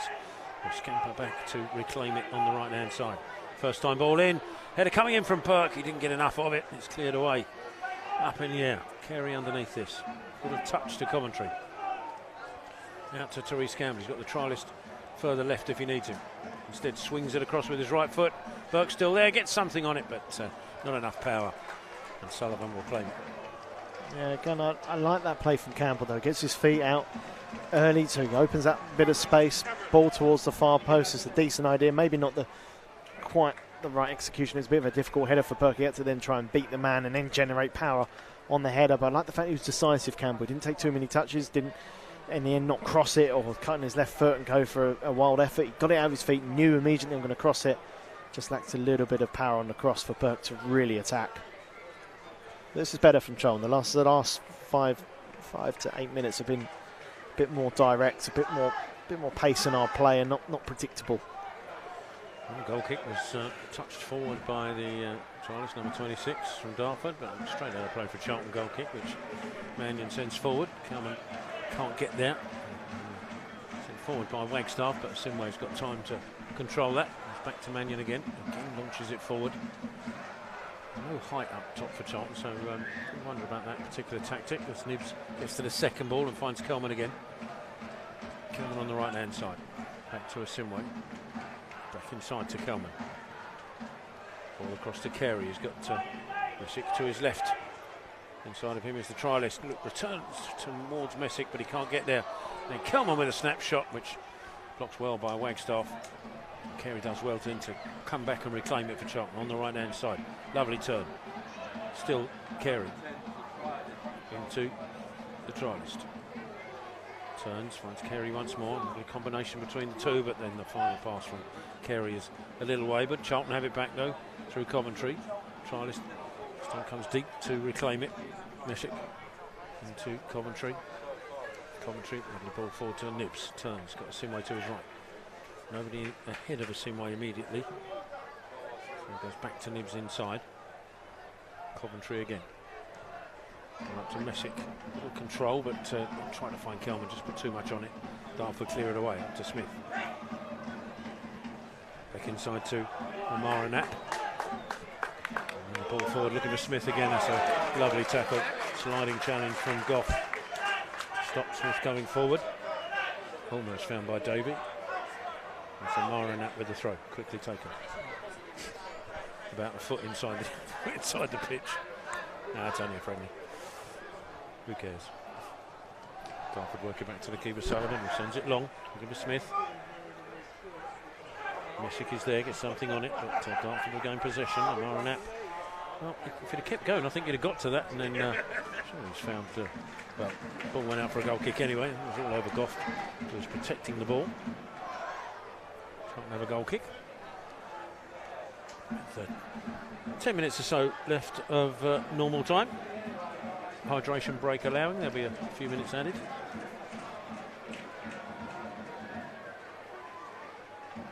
Mannion with the ball in his penalty area. Sends it forward, looking for the run of either the trialist or Kelman. Neither will get there, it's headed away. Kelman can't get to the dropping ball, and Dartford have it on halfway. Greenall. Cross to his left-hand side is Wagstaff. Back inside to one of the Dartford trialists. Swift for Dartford in the centre. Another Dartford trialist at the back. We'll give it back to Swift. His ball forward, Wagstaff. Looking left, has he put too much on that Wagstaff? No, yes he has. Trialist on that left-hand side, couldn't keep it in. Charlton have a throw. A few yards inside the Dartford half on the right-hand side. Can the Addicts add to this one-goal lead? It's given to a spy. Rob Apter, half an hour into the first half. Coventry for Charlton. Ball over the top. Can't find Kelman with it. Coventry back in on the challenge. Header up from Davey. And Carey's adjudged to have fouled him. Much to Carey's disgust on that.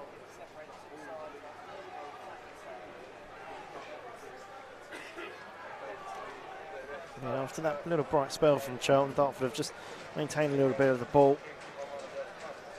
I don't think we've really seen a fluid Charlton in the second half. No, I thought the first half were a bit more energy about us. I thought the likes of Fuller, maybe a little bit of youthfulness helped in that regard. I thought the likes of Fuller and Leeburn were bright in the final third. There's a few players to Charlton I'd like to see more of in this game and a bit more service. Let's see the ball to Kelman's feet a lot more. Dartford are trying to build their way through Charlton. In the end, Burke did well to get in the way of that attempted through ball. Wins himself a throw-in off of Smith. For a second there, Dartford looked like they were going to pick their way through Charlton on that left-hand side. Burke on hand to stop that from happening. Asimwe with the throw.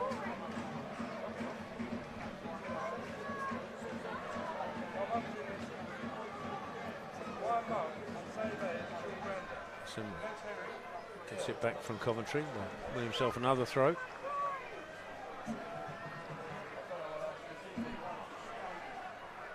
Burke leaves it for Asimwe once more.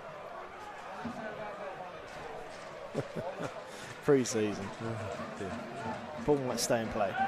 It's a foul from Goff. It does stay in play and then there's a free kick. Quickly taken by Dartford and on the attack. Greenock towards the area, lifts it in. Smith read it wrong. Was coming across, expecting the ball to, I think, on the floor through the middle. Greenock, the manager, got to lift it into his path on the left-hand side. Nobody there. Runs away for a Charlton goal kick. Yeah, these are the areas where I think Charlton have been a bit slower this second half. That took a while to take that goal kick. Goff has now taken 5-6 yards, has gone long. Could we have got that out to Messick quickly? Could we progress quickly with the ball, therefore? I just think we've just been a bit slow, taking a lot more touches this second half. Trialist for Charlton on the left-hand side, making a good run. Foot in from Omar, and that puts pay to that, puts an end to it. Charlton will have a throw, however, on this left-hand side. Yeah, it's slightly perplexing that we keep going long when the height of Dartford will almost comfortably deal with that. There's the ball through the middle this time, looking for Nibbs. He can't get on the end of it, and Dartford have it back with Eduardo. Ball outside to Greenall. Greenall goes back the other way.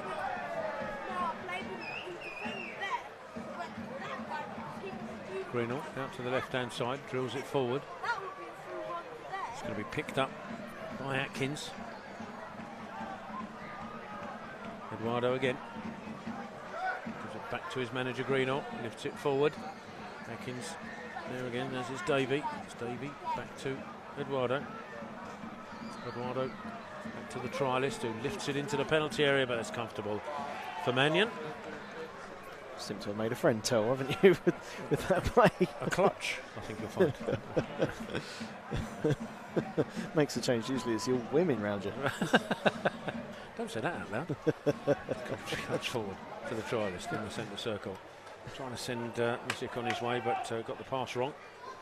Dartford have it back. Trialist on the left-hand side. Forward. Coventry trying to get there, and he's blocked off by Omar Anap.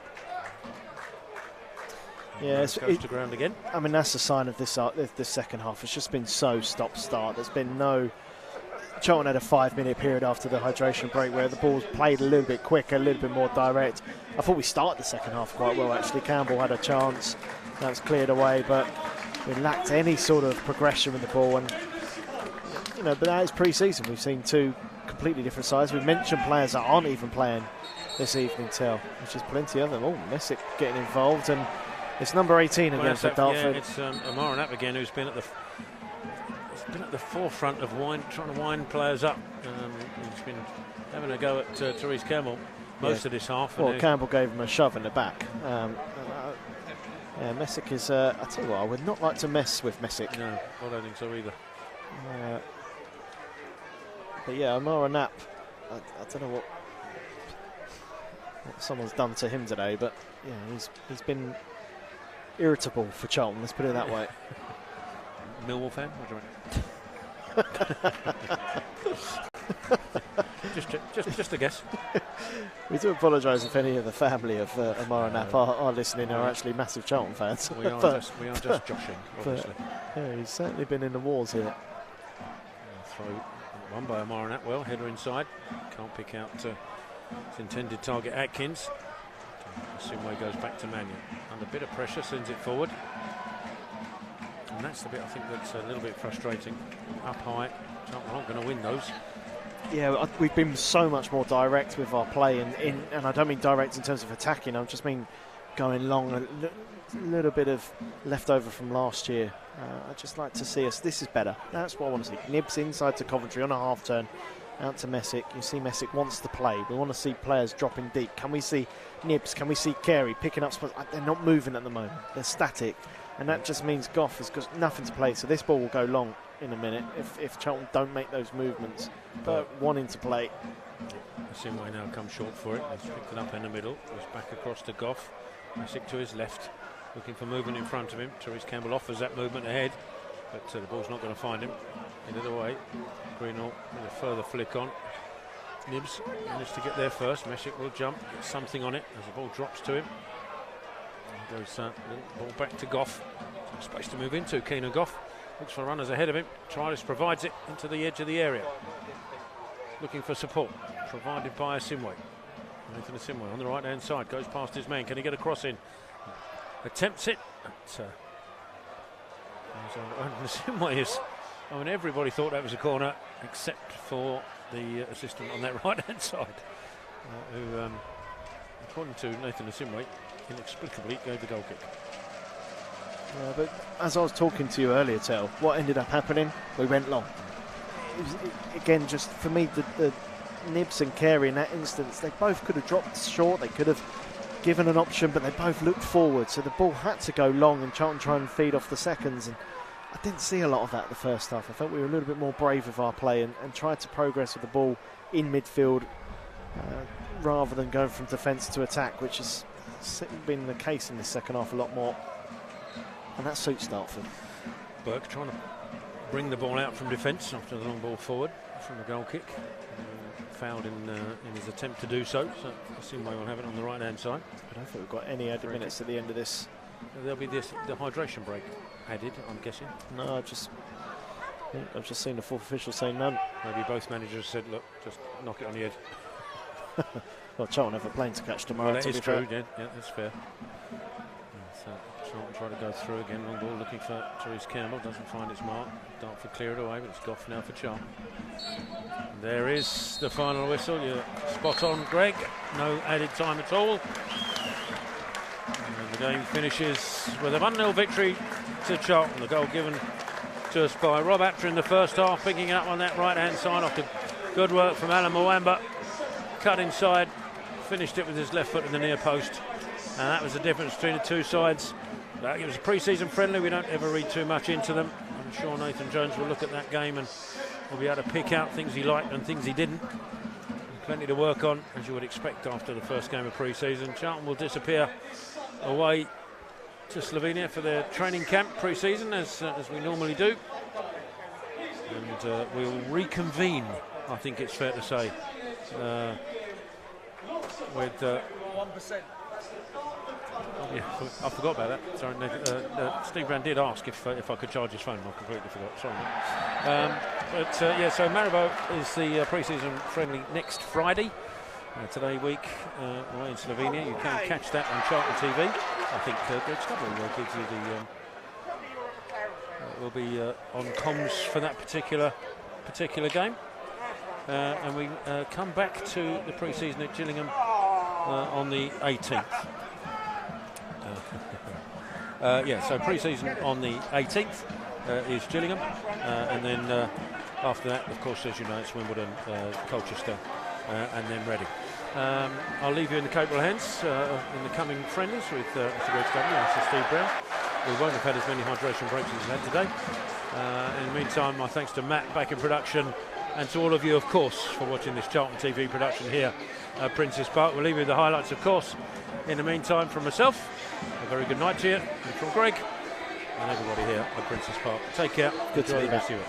Yes, indeed, isn't it? Just sorry about the slight technical stuff at the beginning. Hopefully, we've sorted that out in the end. Cheers. Good night.